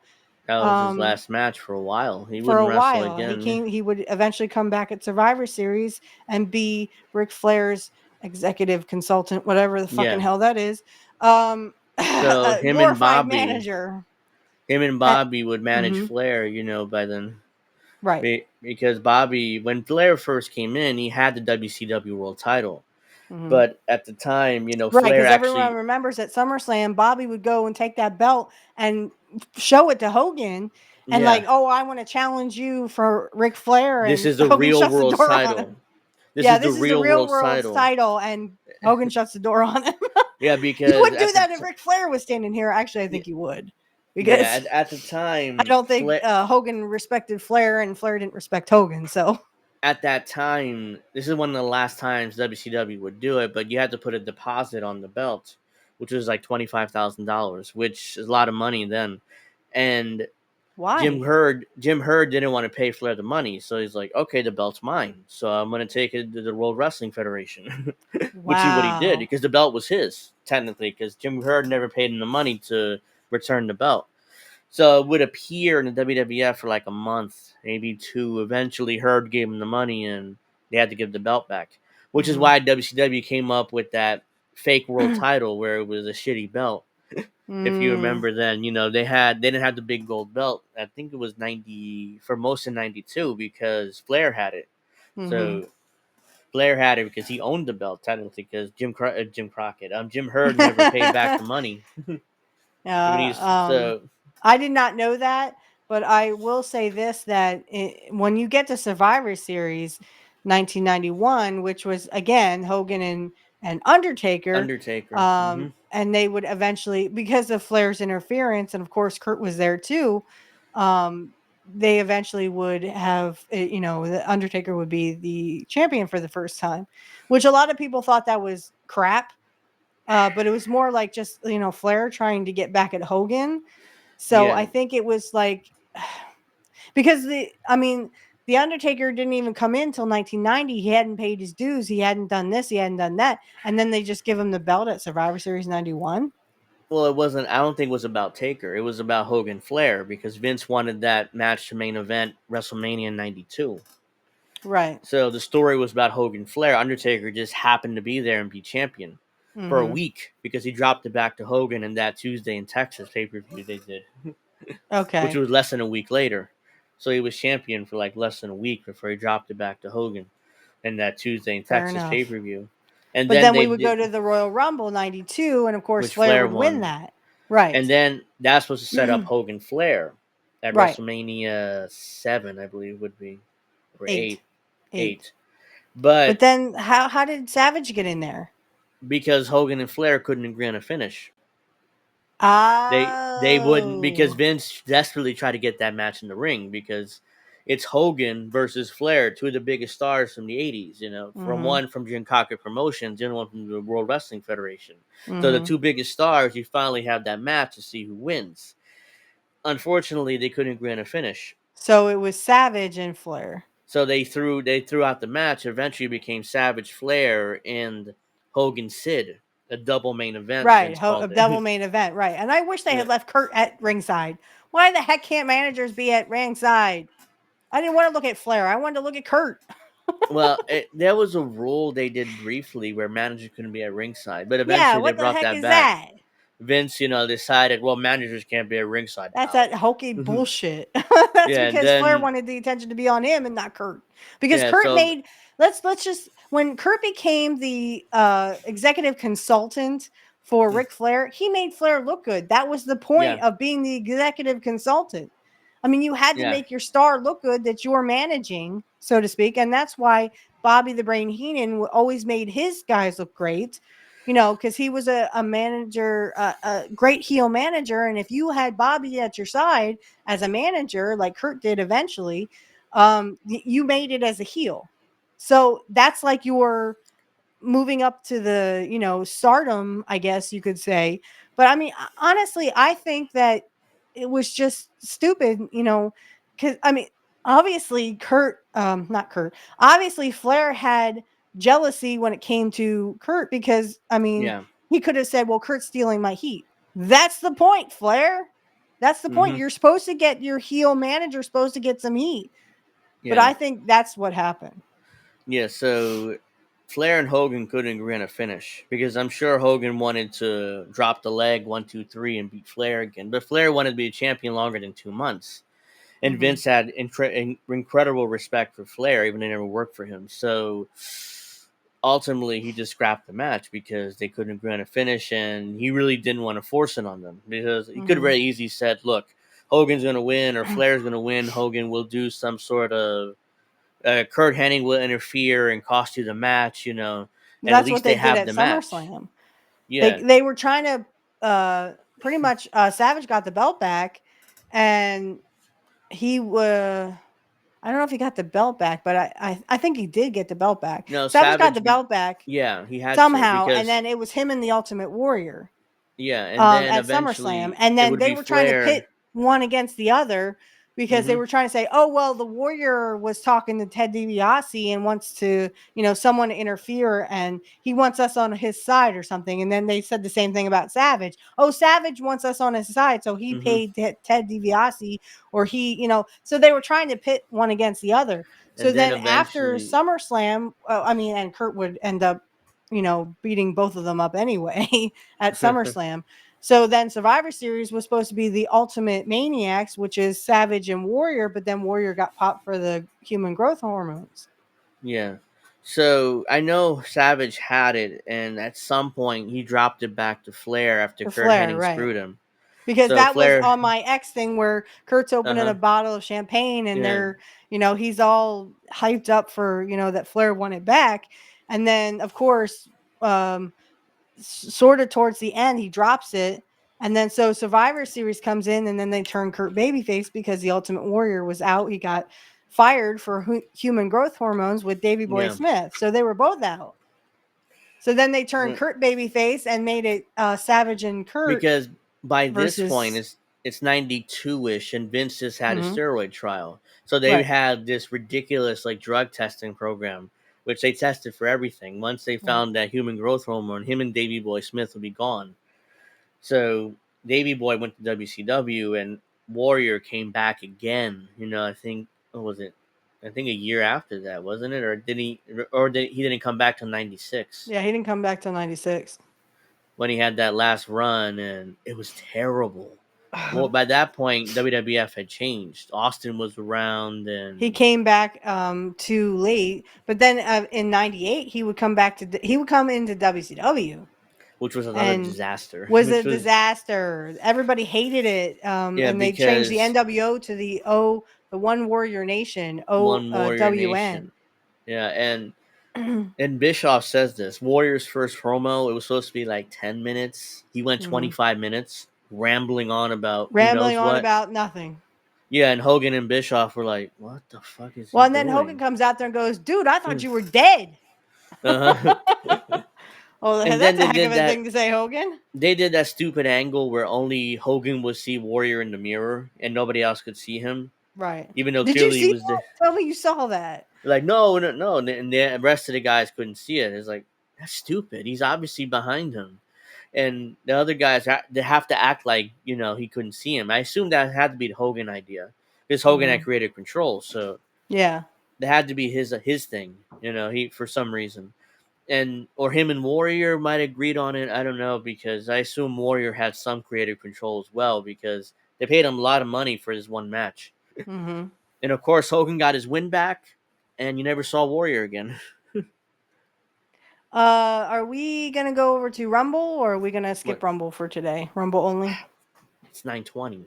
I Yeah. mean, we kind of went way over, talking about it. So I don't think we can go to Rumble, because by 10:30 is Jesse Jet's clip show, and I don't think we'll have time. So we'll Okay. probably save that for next week. All But right. yeah, Save it for next week. we kind of went over there. I didn't realize what time it was until I looked, but yeah. So Warrior never came back again, and because he Not that I wanted more remember. money. No, Mhm. that was his one and only match in WCW. I think Hogan wanted his win back from WrestleMania, so it was like he got his win back. Warrior was booted because he cost too much money, and that was it. And Hogan also wanted to bring back Yokozuna to WCW because he wanted his win back from King of the Ring '93 when he dropped the WWF Championship to him.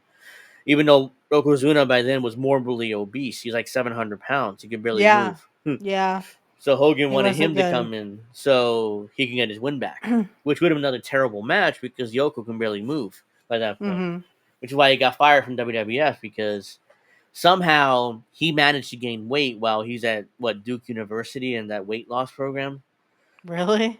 Like, he's the only person to gain weight during that program. So clearly somebody was giving him extra food when they weren't supposed to. So Wow. yeah, because I think Raider also went to that program and he lost weight because Vince forced him, because he was like 350 pounds or something, 400 Right. Well, a pounds. lot of people didn't like Vader. They didn't like Leon very much. Leon was really pretty high maintenance, and I think he even admitted to this, when he was alive. He was, and Yeah. and he got that he became Vader in Japan and got massively over. Yeah. And when he came to WCW, he literally had that backpack thing where smoke would come out of it when he first came in WCW. So he had to carry that with him in planes and stuff. He had to buy a second seat in order to put it there because he couldn't check it because it was smoke and it was so they wouldn't let him check it. So he had to put it next to him in the seats. But yeah, Leon was pretty high maintenance, and he had his run in WCW. He's WCW champion a lot of that time. When they said he He didn't wash regularly, so he Oh kind no, of I mean, smelled. yeah, he apparently, according to Bret Hart, he never washed his gear. Yeah. So for when he worked with Leon, it was like, you had to stop him throwing up. So that, So yeah, a lot of people didn't like Leon, and then he got that spot on Boy Meets World, and that whole thing. So, yeah, but a lot of people just didn't like Leon at all because he he didn't would know what he was go. doing half the time. He messed a spot up with Shawn Michaels Yes, that was what completely. I'm gonna say. He would come into the WWF. Vince fell in love with him because he was a big guy, big monster guy, and he was gonna make him WWF champion in SummerSlam '96. Of course, Shawn threw a bitch fit, and they changed the finish to Shawn retaining because Shawn didn't want to work with Leon anymore because he was stiff, and Shawn was like a big, he didn't do stiff. He was more like a performative wrestler, so he didn't want to work with a guy that was so stiff. So no, I'm going to keep the belt, and I'm not working with Leon anymore. So, and then he botched that spot where he didn't move, from the elbow, and Yeah, Cornette and was Shawn there. just, you see it stamp. He Shawn lands on stamps his his feet foot. somehow. He does the elbow, and somehow is athletic enough to land on his feet because he Yeah. wasn't supposed to hit the elbow. And Cornette was there. He's like, "Move, move, fat fuck," or whatever he called him. Cornette didn't really hear it, but he did hear Shawn Michaels say, "Move." And after that, he said "fat fuck" or something like that. He called him fat, and he kicked him for real in the head. So Shawn Michaels is a prima donna asshole. He should have dropped the belt to Leon. It would have made a better story because he would have won him back at Survivor Series anyway. That was the plan. Well, I think I have a lot of things to say about. I mean, Shawn Michaels was always on, the pills and stuff. Yeah, he So, was on drugs and he would drink a lot. So yeah. So I mean, that whole click thing, I never got that. It was like the NWO before the NWO, but only for yeah, WWF. But they weren't really the NWO because they were always, it was like Razor versus Shawn, or Kevin Nash versus Shawn, yeah, and Razor versus Triple H. So I mean, then they broke kayfabe at the curtain call. So yeah. The house show at the Garden, I didn't and have a lot of respect for the Click. unfortunately for them, somebody snuck a camcorder in there, recorded it, Mm-hmm. and eventually ended up on the tape trading circuit. Was about to say ended up on the internet, which it didn't because there really no internet in '96, but '97, whenever that Eventually, happened. it would be. Yeah, Eventually, eventually end up someone on would the put it up internet. on the Yeah, internet. Eventually. yeah, but yeah, eventually ended up on the internet. Jim Cornette was furious. He talked about how but Kevin Nash to this day swears up and down he got approval from Vince, and I'm like, there's no way he could have got approval from Vince. I They mean, took why would kayfabes. Vince? Yeah, why would Vince punish Triple H if that were the Yeah, case? I yeah, he mean, think of the swears up and Godwins and down. those hog pen matches Yeah, that he Triple H forced had to Triple do. H into these hog pen matches, which he Ugh. lost, by the way. He got beat Yeah, he down would and always lost, lose but them too. yeah. Yeah. So yeah, why he's like Kevin Nash swears up and down to this day he got approval from Vince, which I don't believe because no way that'd be true because Vince wouldn't have punished Hunter for it. No, he So just said, "Okay, Hunter, it's okay." But I mean, yes, the fact that he didn't punish Shawn Michaels just tells me that there was something going on between him and Shawn Michaels. yeah, Bret Hart's like speculates that there had to be something because Shawn Michaels would spend a ridiculous amount of time in Vince's office. So Bret was like, I don't know if they're having gay relations or whatever, but It he wouldn't surprise me at speculated. all. eh, Yeah, no, because Because if you he watch was Hitman Wrestling with Shadows, I mean, Sean says, "Why don't you just?" He's like, Sean just told me that he suggested that he say that I'm gay or something, and he's like, "Why would I do that? It doesn't make any sense. Why would I say you're gay?" well, You know Sean that did kind do of that cover for Playgirl, if you remember that, which Bret right. Hart But did then reference Sean too. turned it back on him and said, How do you know I'm in Playgirl? How would you know unless you looked?" So he Yeah, kind of he like turned turned it. it around on Brett Yeah, and kind of made Brett sound gay. yeah. And this is remember, guys, this is 96, 97, so the country was really anti-gay then. So Yeah, which is what led to Goldust being a heel initially because because he pushed that button. he pushed that gay button, and Americans were really anti-gay in the 90s. So it's I not like actually like today. it when he's at ringside with Curt and Curt goes, "Oh, that's disgusting. Stop talking. You're Yeah. grossing me out." Because Curt So wasn't gay either. So yeah. So they really pushed those gay buttons, and Vince was like, Nope. and Dustin, Flamboyant. yeah, Dustin tells a story where when he got hired in because him and his father had that falling out, so he left WCW. So he needed a job. So Vince called him and was like, "Oh well, pal, I got a character for you. He's good. Your character is going to be androgynous." And he kept using the word androgynous like a million times. And Dustin was like, Flamboyant. okay. But he didn't have a clue what androgynous meant. So it was like, whatever, I need a job. So, that's Yeah. what you want me to do. Fine. And then he looked it up in the dictionary. He's like, why didn't Vince just say gay? That's okay. I'll do it. But why didn't Vince just say gay? I need a job, so I'll do it. But, Because I and remember the first feud he had was with Razor. yeah, Because Scott Kurt Hall, came out and Razor. gave that teddy bear to Razor. Here, this is from Gold Dust. And He's Razor's like, like, yeah. yeah. So it was Razor wasn't gay either. Dustin versus Razor and Gold Dust versus Razor, and that's when Scott Hall kind of telling Dustin, "Look, just when you have me in the chin lock, just rub up and down on my chest.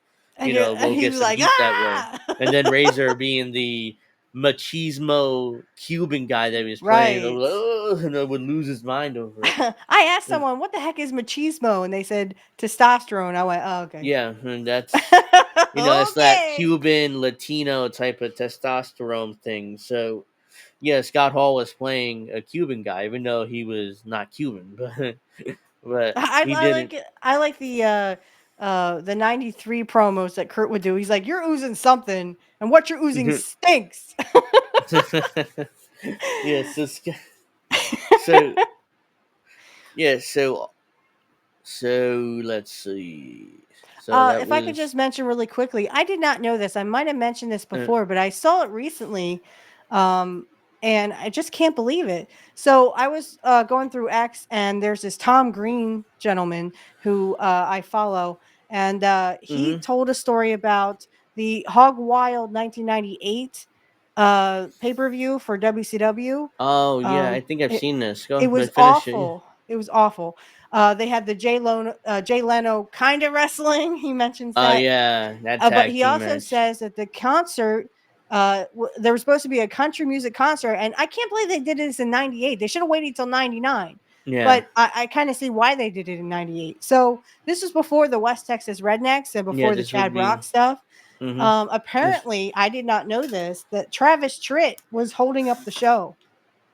Yeah, Travis Tritt. Travis Tritt Yeah. was holding up the show. He wanted uh, an insane amount of money. He wanted 3 motorcycles and a Learjet ride back to his wherever he was going to perform again. I went, Because he who felt. needs 3 motorcycles? You can't drive them all at the same time. What the fuck? Yeah, he wanted. What? He wanted a flight. Because the reason why, so he found out somehow that WCW was just paying out ridiculous money to everybody. I don't know who Right. told him. I'm assuming someone in blonde hair told him to hold Hulk up the. Hogan. Yeah. So he found out somehow. So that's when he made this ridiculous demand that they had no choice but to give it to him Yeah, because they caved in and did it anyway. But the they thing promised is, this big concert. and this was definitely Bischoff's fault. They Yeah. forgot to tell the cable company that they would be going 30 minutes over, Yeah. and they had to refund a whole bunch of pay-per-view money to people because that's why people got the pay-per-view. They wanted to see Travis Tritt. But And I of mean, like, I can't course, believe Travis they, Tritt would do something stupid like that. I mean, how greedy do you have to be? I mean, I well, understand that Hogan probably told him, "Hey, yeah, brother, ask him for like this, and this, and and you'll give it to you. they'll give it to you." I mean, because he had been advertised Yeah, he'd been advertised. so heavily with WCW. They had to do what they said. But I mean, that's awful. Don't do that shit. Unfortunately, Bischoff or whoever was in charge made the mistake of not telling the cable companies, "Hey, we're going a Yeah, half an hour that was extra." Bischoff's fault. Yeah, So they had to so also refund a bunch of they pay-per-views because refunded him. people, yeah, people were checking out the whole, Travis Tritt, and I love Travis Tritt. I love his music. I love Yeah, most of his, and he even has a song called "Lord Have Mercy on the Working Man," which is kind of like the Richmond from Richmond.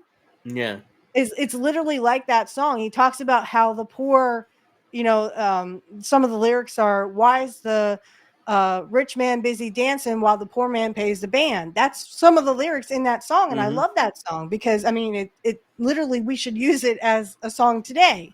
Um, and I just can't believe like Travis Tritt would do something like that. That it doesn't seem like Travis Tritt to me. But again, I don't know him personally. But yeah. I said to Tom Green when I saw it, I said, no wonder they didn't use Travis Tritt or Toby Keith. They only used Chad Brock in his feud with Curt because Chad Brock, one, was a wrestler. I didn't know this until I looked it up. Sorry, I have to move. Chad Brock was a wrestler in '96 and then had a career-ending injury.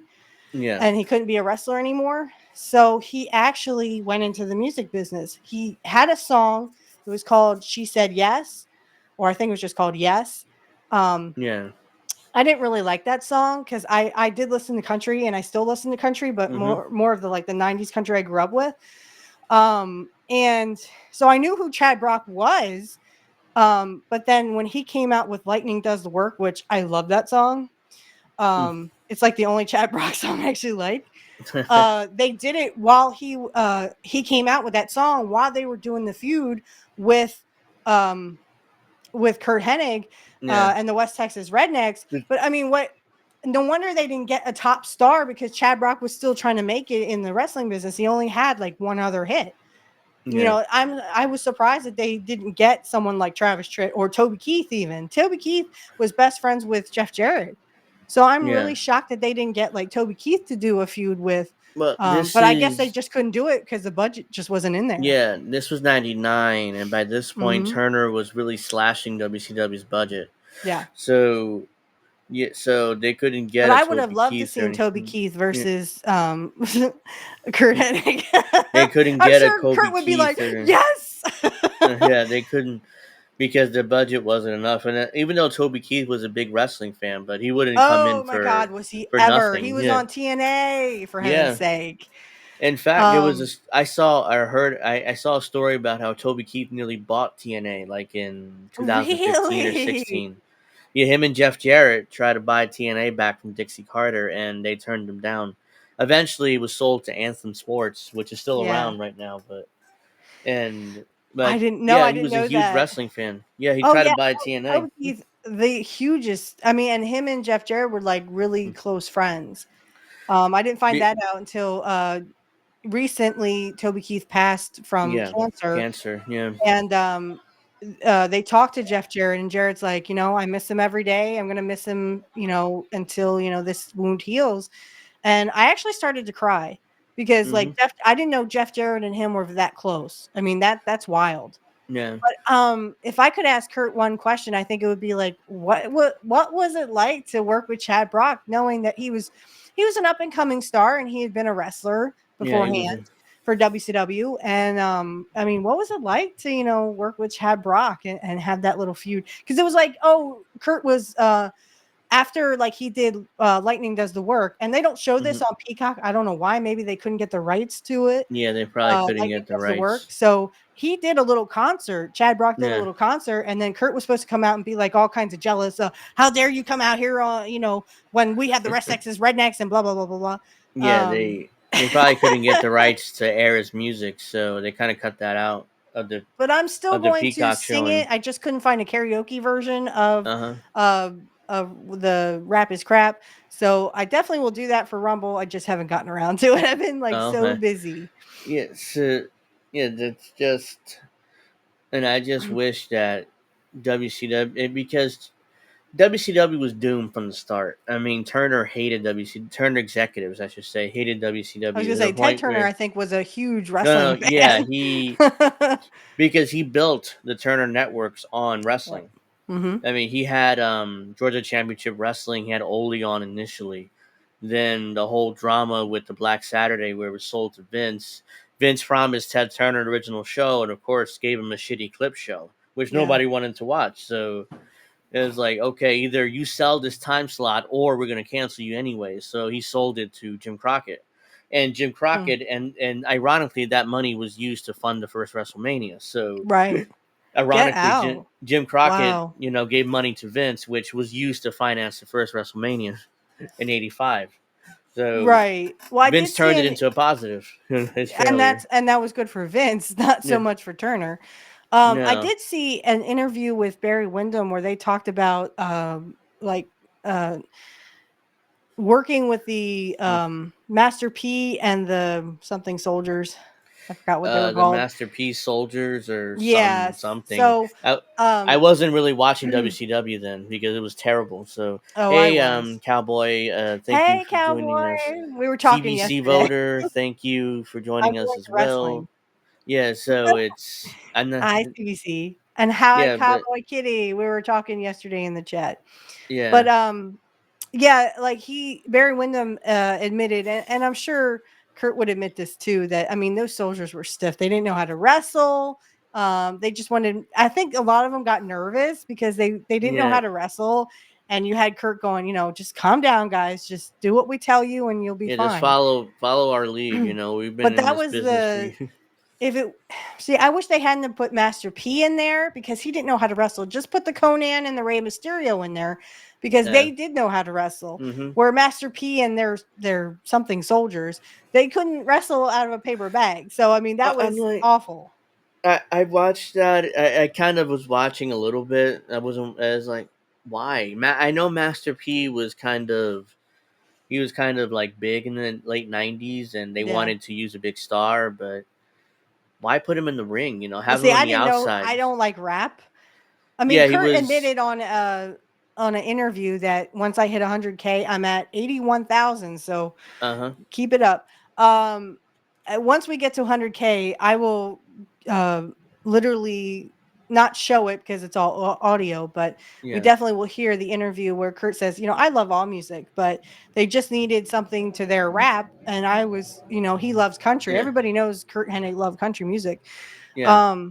He liked people like, you know, Willie Nelson and George Jones. He liked Hank Williams Sr., probably Yeah. Jr. as well. And the only George Jones song I know is the one he did with Patty Loveless back in the 90s.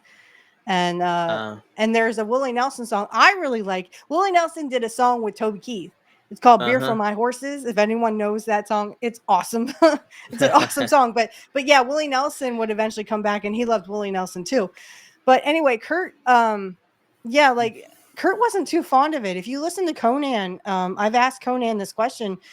Curt really didn't want to do the West Texas Rednecks because he thought they should be higher up on the card, and they should have been. But, you know, Conan's like, you know what? You're Curt Hennig. Let's just do this. You know, let's just go out there and have fun with this. So he went with Jimmy Hart, and Jimmy Hart wrote Rap is Crap, or like combination of all of them wrote it. Yeah. Jimmy And Hart is a famous songwriter in wrestling because he also wrote Shawn Michaels' entrance, the Sexy Boy entrance. He was the one that initially wrote it. So, and Sherry would sing it first, and then eventually Shawn would sing it initially. But eventually they were separate him from Sherry, and Jimmy Hart was like, "Why don't you sing it, Shawn?" Yeah, why don't you just sing it, Shawn? I can't fucking sing. It's like, oh, don't worry about it. We'll adjust it and post. You know, just sing it, and we'll adjust it, make you sound good. And he sounded decent, you know. So, I mean, Curt could sing. There was no edit production on that. He could sing.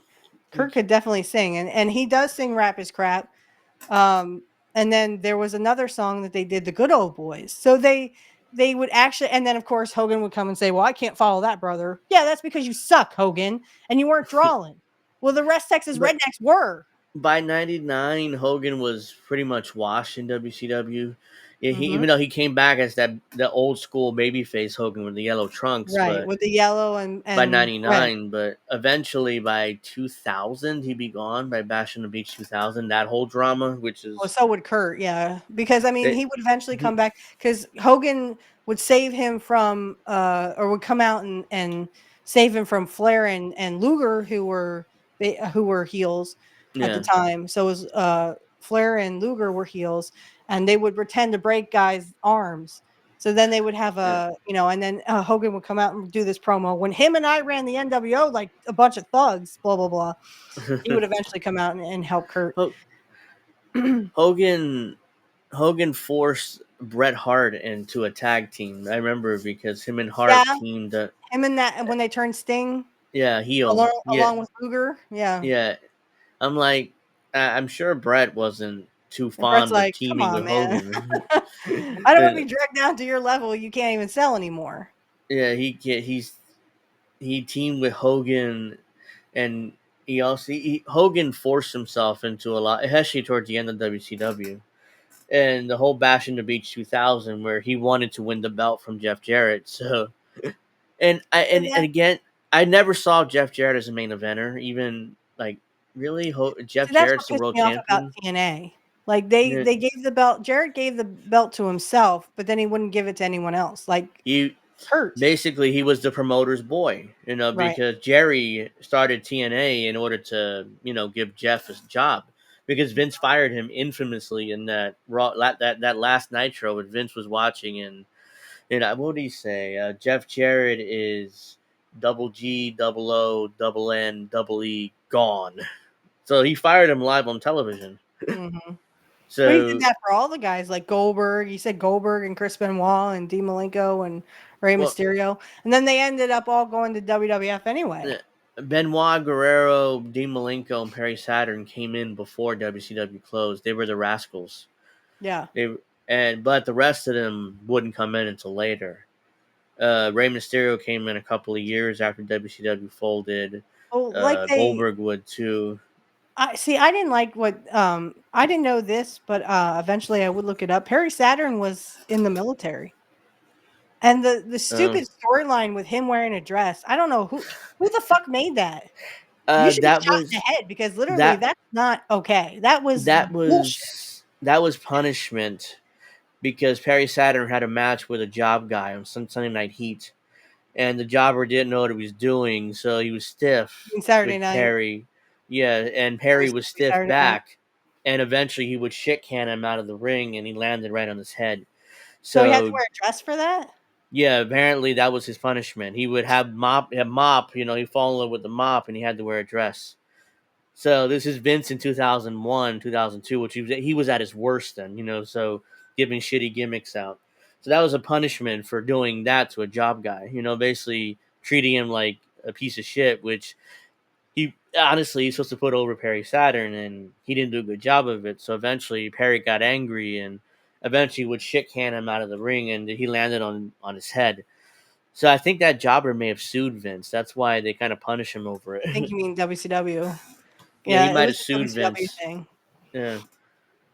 But But anyway, that was just stupid. I thought it was stupid. But if no, it I was a mean, punishment, it was even more of a stupid punishment than yeah, anything. that was a punishment. I do Hogan's still remember that. garbage. Exactly. Hogan's still garbage. Hogan's he's a racist douche. Well, and not only that, but like, who does he think he's fooling with this whole Donald Trump? I'm gonna suck his dick, that kind of thing. Like Hogan, we see right through you. We know someone paid Terry, you off to do this shit. he's an attention hog. Like he cannot Oh get my over. god, yes. It's 2024, and he has to act like it's 1986, where Like he's still the relevant. like the biggest star in the business, and he's one of the biggest stars in the country because he was in 1986, 87. He made the cover of Sports Illustrated, for God's sake. He was one of the biggest stars in not only wrestling but in sports. Well, it's Because not 1986 anymore, yeah, Hogan. You uh-huh. are no longer relevant. So you can stop with the stupid bullshit It's of, hey, my president. yeah, him and Flair still think it's the 80s because Flair hasn't changed either. I mean, Oh, I know. we covered him drunk In a bar in a scene. bar. Yeah, where he would melt down because the bartender stopped serving him.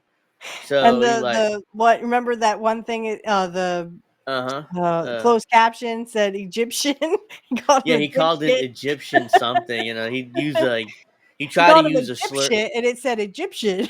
Yeah, so he tried. He called him. He cussed him up and down because he wouldn't give him any more drinks. Eventually, Right. he He left. But literally said, the only reason why you're doing this is because I cut you off. I cut you off because you're yeah, being belligerent.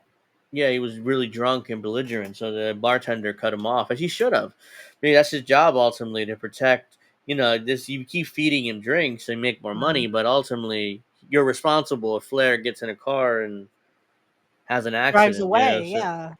yeah, so I don't They know should how have called the Flair. cops on him. Yeah, I don't know how Flair still has a liver because how much he drinks and how much he's admitted That's to the ultimate drinking. question, isn't it? How I does Ric mean, Flair have a liver after all those drunks, time he's been drunk? because he did a interview or documentary where he admitted that every single day since 1980 he's had like 10 cocktails and like 3 or 4 Oh my beers God. every single day since like 1980. Wow. So it's like he's still, he's styling and profiling. He's Ric Because he still Flair. thinks he's Ric Flair because he can't see, and that's the problem with some of the guys of the 80s. They literally live their gimmicks so much Yeah. that they literally can't go back to what they, not that they were in the military, but what they call civilian life, that Yeah. they just can't turn that wrestling character off. It's always there. They blurred the lines. Yeah, they blurred the lines, and Hogan Vince and says Flair that too. especially. He also blurred the lines between Mr. McMahon and Vince McMahon. Yeah. Nobody really knows the real Vince McMahon except for Which like Linda and is Stephanie and in Shane. his family, yeah, but Yeah, but I mean, no one knew Vince as well, and Vince says it in the trailer for the Netflix series. Nobody knows really who I Yeah, am because and he what I'm would blur about. that line Yeah. between Mr. McMahon and Vince McMahon. So I think he wanted to do this documentary in order to expose, who he is and what he's really about. because I don't know whether he thinks he's gonna die soon or something. But it's kind of weird now. When he's nearly 80. Now he wants to tell everybody who he is and what he's about. And I can't I believe think he's lasted this long, to be honest. yeah. So I think they talked about this on Cornette's podcast where Vince was open about his life to the point where even the producers were like, "We can't use most of this. I mean, you've done a lot of fucked up shit." Yeah. So it's like we can't use most of this. Holy shit! And Vince was open about it. He didn't hide it. He's like, "Oh yeah, pal, I did this, this, and this, and I did this, Jimmy this, and this, Snuka and this cover it up. wrestler." He was openly admitting it. He wasn't trying to Mhm. cover anything up. And even the producer were like, "We can't use this. Like, this is too We're much." gonna, yeah, this is way too much. And Uh, how are you not in jail? Would be my next yeah, question. How are yeah. you not in jail for any of this stuff? Yeah, he never went to jail for anything. And the worst was not covering up a murder. The worst was not the steroid trial. And in fact, that steroid trial was ridiculous. The worst was that ring boy scandal in the early 90s Mm-hmm. when that Vince knew. I don't care what he knew. He knew what Pat Patterson and Terry Garvin and that ring announcer, Mel Phillips, that's his name, the black ring announcer. Mm-hmm. He knew what they were doing, and He didn't he stop did it. nothing to the point where they fired Mel Phillips, and then Linda McMahon basically hired him back because he's like, well, I mean, there's nothing wrong with tickling kids, I mean, that's not a big deal. Linda defended Mel Phillips from Vince and hired him Linda, back. there is as an Yeah, adult. But I and mean, I they tickle my son because he's my son, but I don't yeah, like touch any part lower that I need to. I just, up here in the neck uh-huh, because he goes, that yeah. tickles. Well, If yeah, I it's mean, your I'm his child, mom. that's but it's Mel Phillips had a book full of like children that he would go to in order to build out the ring, which was their job, which is why they were called ring Oh my boys. gosh. I did not know that. Yeah, so that's why they were called ring boys. Oh my God. And Pat Patterson and Mel Phillips and Terry Garvin had a nickname for them, the Cream Team. It's like, Oh, come on. That's so cringe. Oh, obviously why they called them the Cream Team, the boys. God. But I'm so sorry. it was, and the only one Oh my that came God. back was Pat Patterson. Vince hired him back in Right. secret Right. initially. So Vince was that was his top lieutenant. Pat Patterson was like his top lieutenant. So Vince's evil mustache. I bought cops and politicians. I'm sure you did. No doubt. No doubt. No one's ever arguing with that. So yeah, I mean Vince was openly admitted everything. So it's interesting to Wow. see if he addresses the ring boy scandal. If they address that with him. Or if they And address the new stuff. Because I saw something, I was scrolling through Twitter and I saw something that said she deserved it. Talking about Janelle Grant and the allegations. that's brought up too in the Deserved trailer. what, Vince? Deserved to be humiliated? Deserved to That was brought be up too. pushed I mean, around? I'm sure Vince is not answering questions about that because he's being sued and he's also under criminal investigation over that. Right. So there's no way he's even answering. Even if they bring it up, he's not going to answer questions about that. Well, I think they're going to So do what they did with the Jimmy Snuka stuff, because Vince is 80. He's not going to, first of all, he's rich and he's 80, so he ain't going to see no jail time. Just like, no, they said, oh, well, Jimmy Snuka is too far gone to, go to jail and oops. stuff. So I just think that no matter what happens, I think, eventually it's going to come down to, oh, well, Vince is 80. He can't, he's too mentally unfit to be in. Oh, It's stop it. Stop it. yeah, Stop Vince. it. You I can't believe you cream. wrote that. Shame on that you, Vince's mustache. Shame so on you. Ugh. yeah, I'm gonna that have was like nightmares for weeks. uh, again. Maybe next week when we go to I have to play that and because there's a YouTuber named the YouTuber named Edge of Wrestling or Age of Wrestling did a documentary on it, which I thought was well done. So covering that. Okay. So Mouse Awesome. says, "I'm not a wrestling fan, but I came to say hi because I like and love Hi, you, fam." Mouse. I'm Hi, Mouse. sorry. Thank you. Yeah. I just want to say really quick, the reason why, guys, I'm not in Kit's YouTube chat room anymore is because I can't take the trolls. The trolls are making me upset, and I don't need that kind of stress right now. because I'm just so busy at work and stuff. So I'm just going to cool it for a while in the YouTube chat and the Rumble chats and just stay in the Kick chat room. So if you do want to go to Kit Cabela's Kick, you can see me over there. Okay. Well, they So let Cosby off. I'll be fine. oh, hey. Vince's evil mustache. Go see the White House counselor. I don't care where Wendy Carmelo is. Go see her and tell her what you said. Oh my gosh. I mean, again, the documentary is premiering next week on Netflix. So is that right? Next week? Yeah, it's next Wednesday, 25th. I think. All it is. right. So I would like to kind of review episode 1 at least, and review one every single week. But I'm gonna have hopefully somebody uploads it to Daily Motion or YouTube or something. Yeah. Me too. I really don't want to pay for Netflix. I don't really want to pay for Netflix because not my cup of tea. But I think I will. Well, see, the thing is, I can't because when Monday Night Raw is on, I have a show, so I have Black Magic Talk. Yeah. Unless I move it to a different day, but right now it wouldn't suit my schedule to do that. So yeah, so if you can, for Bad Blood, October 5th or whenever it is, 2nd, I forget what day it is. It's a Saturday night, so we either have to do Pro Wrestling Talk on Sunday or I'm not sure what you schedule. We could do it before the pay-per-view starts, but I don't think we could do that. Let's do a Sunday. Let's do the Sunday. That's 7th. That's the 7th. Yeah, yes? it's at 7.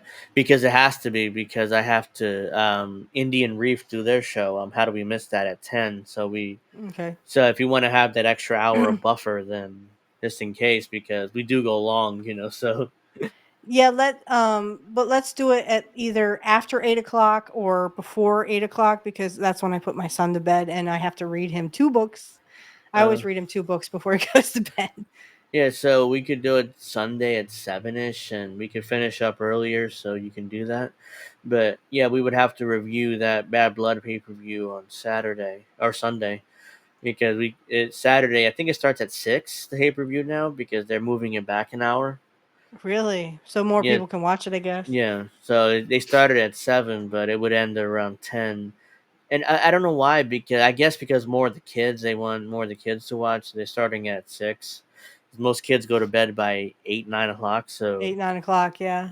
So my son usually goes to bed at 8, so yeah, for school. She's gonna need her own counselor after it. Oh no! So next Saturday we're gonna probably review that first episode of Vince's documentary, and we're also gonna preview Bad Blood. We got to preview Bad Blood too. Really quick, just before we go, we have about 4 minutes. I just wanted to say the AEW All Out. I forgot to give my star ratings. Oh yeah, and really, I can sum it up in so many words. Literally, I gave it all negative 10 stars because it was all shit and I hated it. Yeah, I hated reviewing it. I hated knowing about it, and literally was just shit. That was embarrassing. I mean, that was. I don't want to show anybody that pay-per-view if they're watching. If they see wrestling and not they even watch on that Rumble. Pay-per-view, is like, whoa. Not even on Rumble. We didn't even want to show it on Rumble. Is that the shit you like? Like, literally, I'm afraid that that's the shit you like, because it's embarrassing. Who wants to watch that? It's like, no, like we wrestling fans reject AEW. Hell, I guarantee you most WWE fans don't even know what AEW is, let alone, watch it. So they have such a mainstream audience that I don't even know what it is because of Jim Cornette. Yeah. So that's the reason. And, when it first started, I know Cody was there and I checked out his segments, and Jericho was still kind of, relevant and kind of in shape and, was still able to wrestle. So I watched his segments because the rest of the show was just awful. Even then it was awful. Well, I just want to say some shameless plugs really quick. So tomorrow, the lovely Angel Riviera is going to be on my show along with Matt Collins, who is my co-host for Black Magic Talk. We're going to go over Curt's ribs. So we're going to do, I have like 28 of them. And I mean, you're just going to laugh your butt off because, I mean, they are literally so funny. I was telling my hairdresser some of them and she was laughing. So they are really, really funny. And like I said, I think that Curt could give Owen a run for his money. Yeah. So also for Black Magic Talk, speaking of, we're going to go over Maybon because Maybon is today. Happy Maybon, everybody. And it just means the autumn equinox. So, you Yeah. know, we're just going to go over traditions and stuff and what Maybon means to us. That'll be dropped on Tuesday. And then after Sunday, so next week, I will be doing the match with Chris Jericho and Curt Hennig on Monday Nitro, which was December 29th. It was a shit show because Jericho could have hurt Curt when he botched the lion salt. So, and Curt kind of had to and he protect had to him. bring his knees up and he was protecting himself. So, Yeah. I will be giving, I will probably be swearing a lot because I'm like, really, Jericho, you dumb mother effer. Stop it. But that was like the last show before Curt would eventually, he had time off in January and would come back in February of 98. And then he would go against, of course, Bret Hart, and we will go over that as well. Yeah. But and then of course next week we'll be right back here for Pro Wrestling Talk, 8 o'clock Eastern, and we will preview Bad Blood, and then we're gonna review the first episode of Vince. Even though usually they upload it all at once, Netflix, but I want to do one episode each, so which is why, you know, over 6 weeks or whatever many episodes it is. But yeah, I mean, Angel in the Afternoon is Fridays at 7 as usual. We'll be back here for Pro Wrestling Talk at 8, and I'll be doing your show again tomorrow. So look forward to that at probably October at some point. You can upload it. Yeah, it's like the middle of October. Yep. Oh, we did our episode we did back in August has been uploaded, right? It's on Rumble and YouTube. So right, episode 51 with the lovely Angel Riviera over here is on both channels. If you would like to check out my Rumble or my YouTube, it's on both. Those links are channels. down there. So all links are down there. If you would like to give, do you have my Cash App? I don't know if you do. No, I have your locals on there. I don't know. I didn't know you have a Cash App. So yeah, so I can put it down there next week. But yeah, I'll give it to you next week. And then if you'd like to give to my Cash App, you can just find that in the description field. You can go over to my YouTube channel. It is in my YouTube and my Rumble channels. So if you'd like to give, feel free to do that over Cash App. I'm thinking about going to Ko-fi. Because I've heard that's just like Patreon, only Patreon wants me to prove I am who I am, and I'm like, I'm not doing that. Because as little information as possible on the internet about me is a good thing. So I think I'm going to go to Ko-fi for both my wrestling channel and for so if you want to donate, just look for that link for Ko-fi, and then you can go ahead and use I it. have a Ko-fi, and that's all the links down there. If you're interested in giving, I appreciate it. And let's see. I forgot to mention. Jesse Jet's clip show is on at 10:30, so about 30 minutes. So I'll probably be in that chat. It's a like clip and show. Subscribe. Like and subscribe. You know, to INN, my channel too. So yeah, so that's at 10:30. So in about 30 minutes, that'll be on the air here in INN. So. Yeah, make sure you stick around with INN for that. And I've done my shameless plugs already, so we're going to wrap up now. I want to thank everybody for watching. We'll do Rumble an hour 2 next week because we forgot to do it this week. We got caught up in our conversation. So we'll definitely be back on Rumble next week. So make sure you join us for the wrestling clips. And I got a bunch of clips, which I never got to because we never actually went to Rumble. But that's all right. We could do we'll that get to that next week. Yeah. So we'll see you next week, 8 o'clock, 7 Central. And Vince said we'll see you there, but not me specifically. So, okay. That's because you'll be in jail, Vince. So look forward to that next week. And we'll see you guys on Saturday. Have a nice weekend. Hey, Pro Wrestling Talk fans. Just want to let you know that our outro is AI generated. Again, our outro is AI generated. Please catch us on Pro Wrestling Talk every Saturday at 8 p.m. But just know that times are scheduled to change. Have a great one, guys.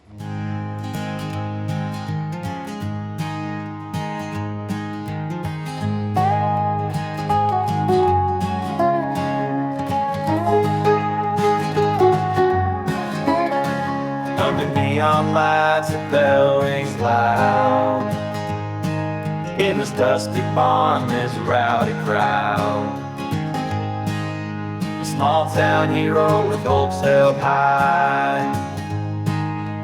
In the squared circle he's ready to fly. From the school gym days with dreams in tow, he wrestled hard, took every blow.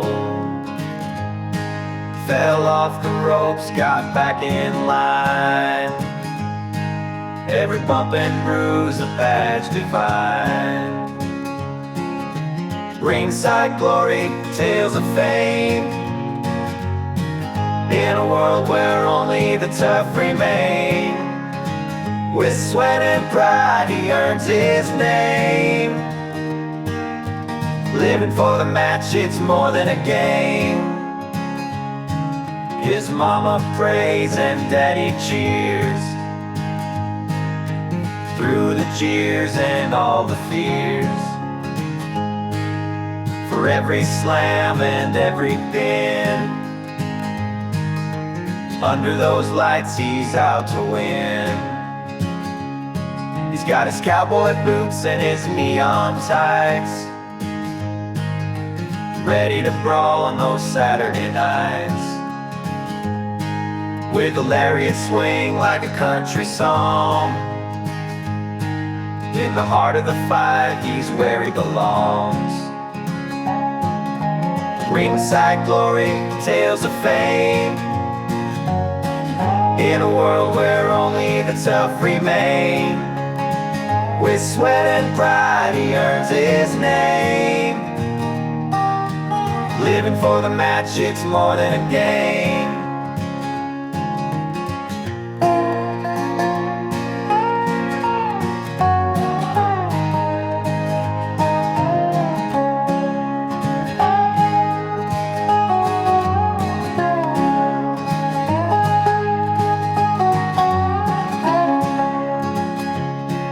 I was safe until you fells again.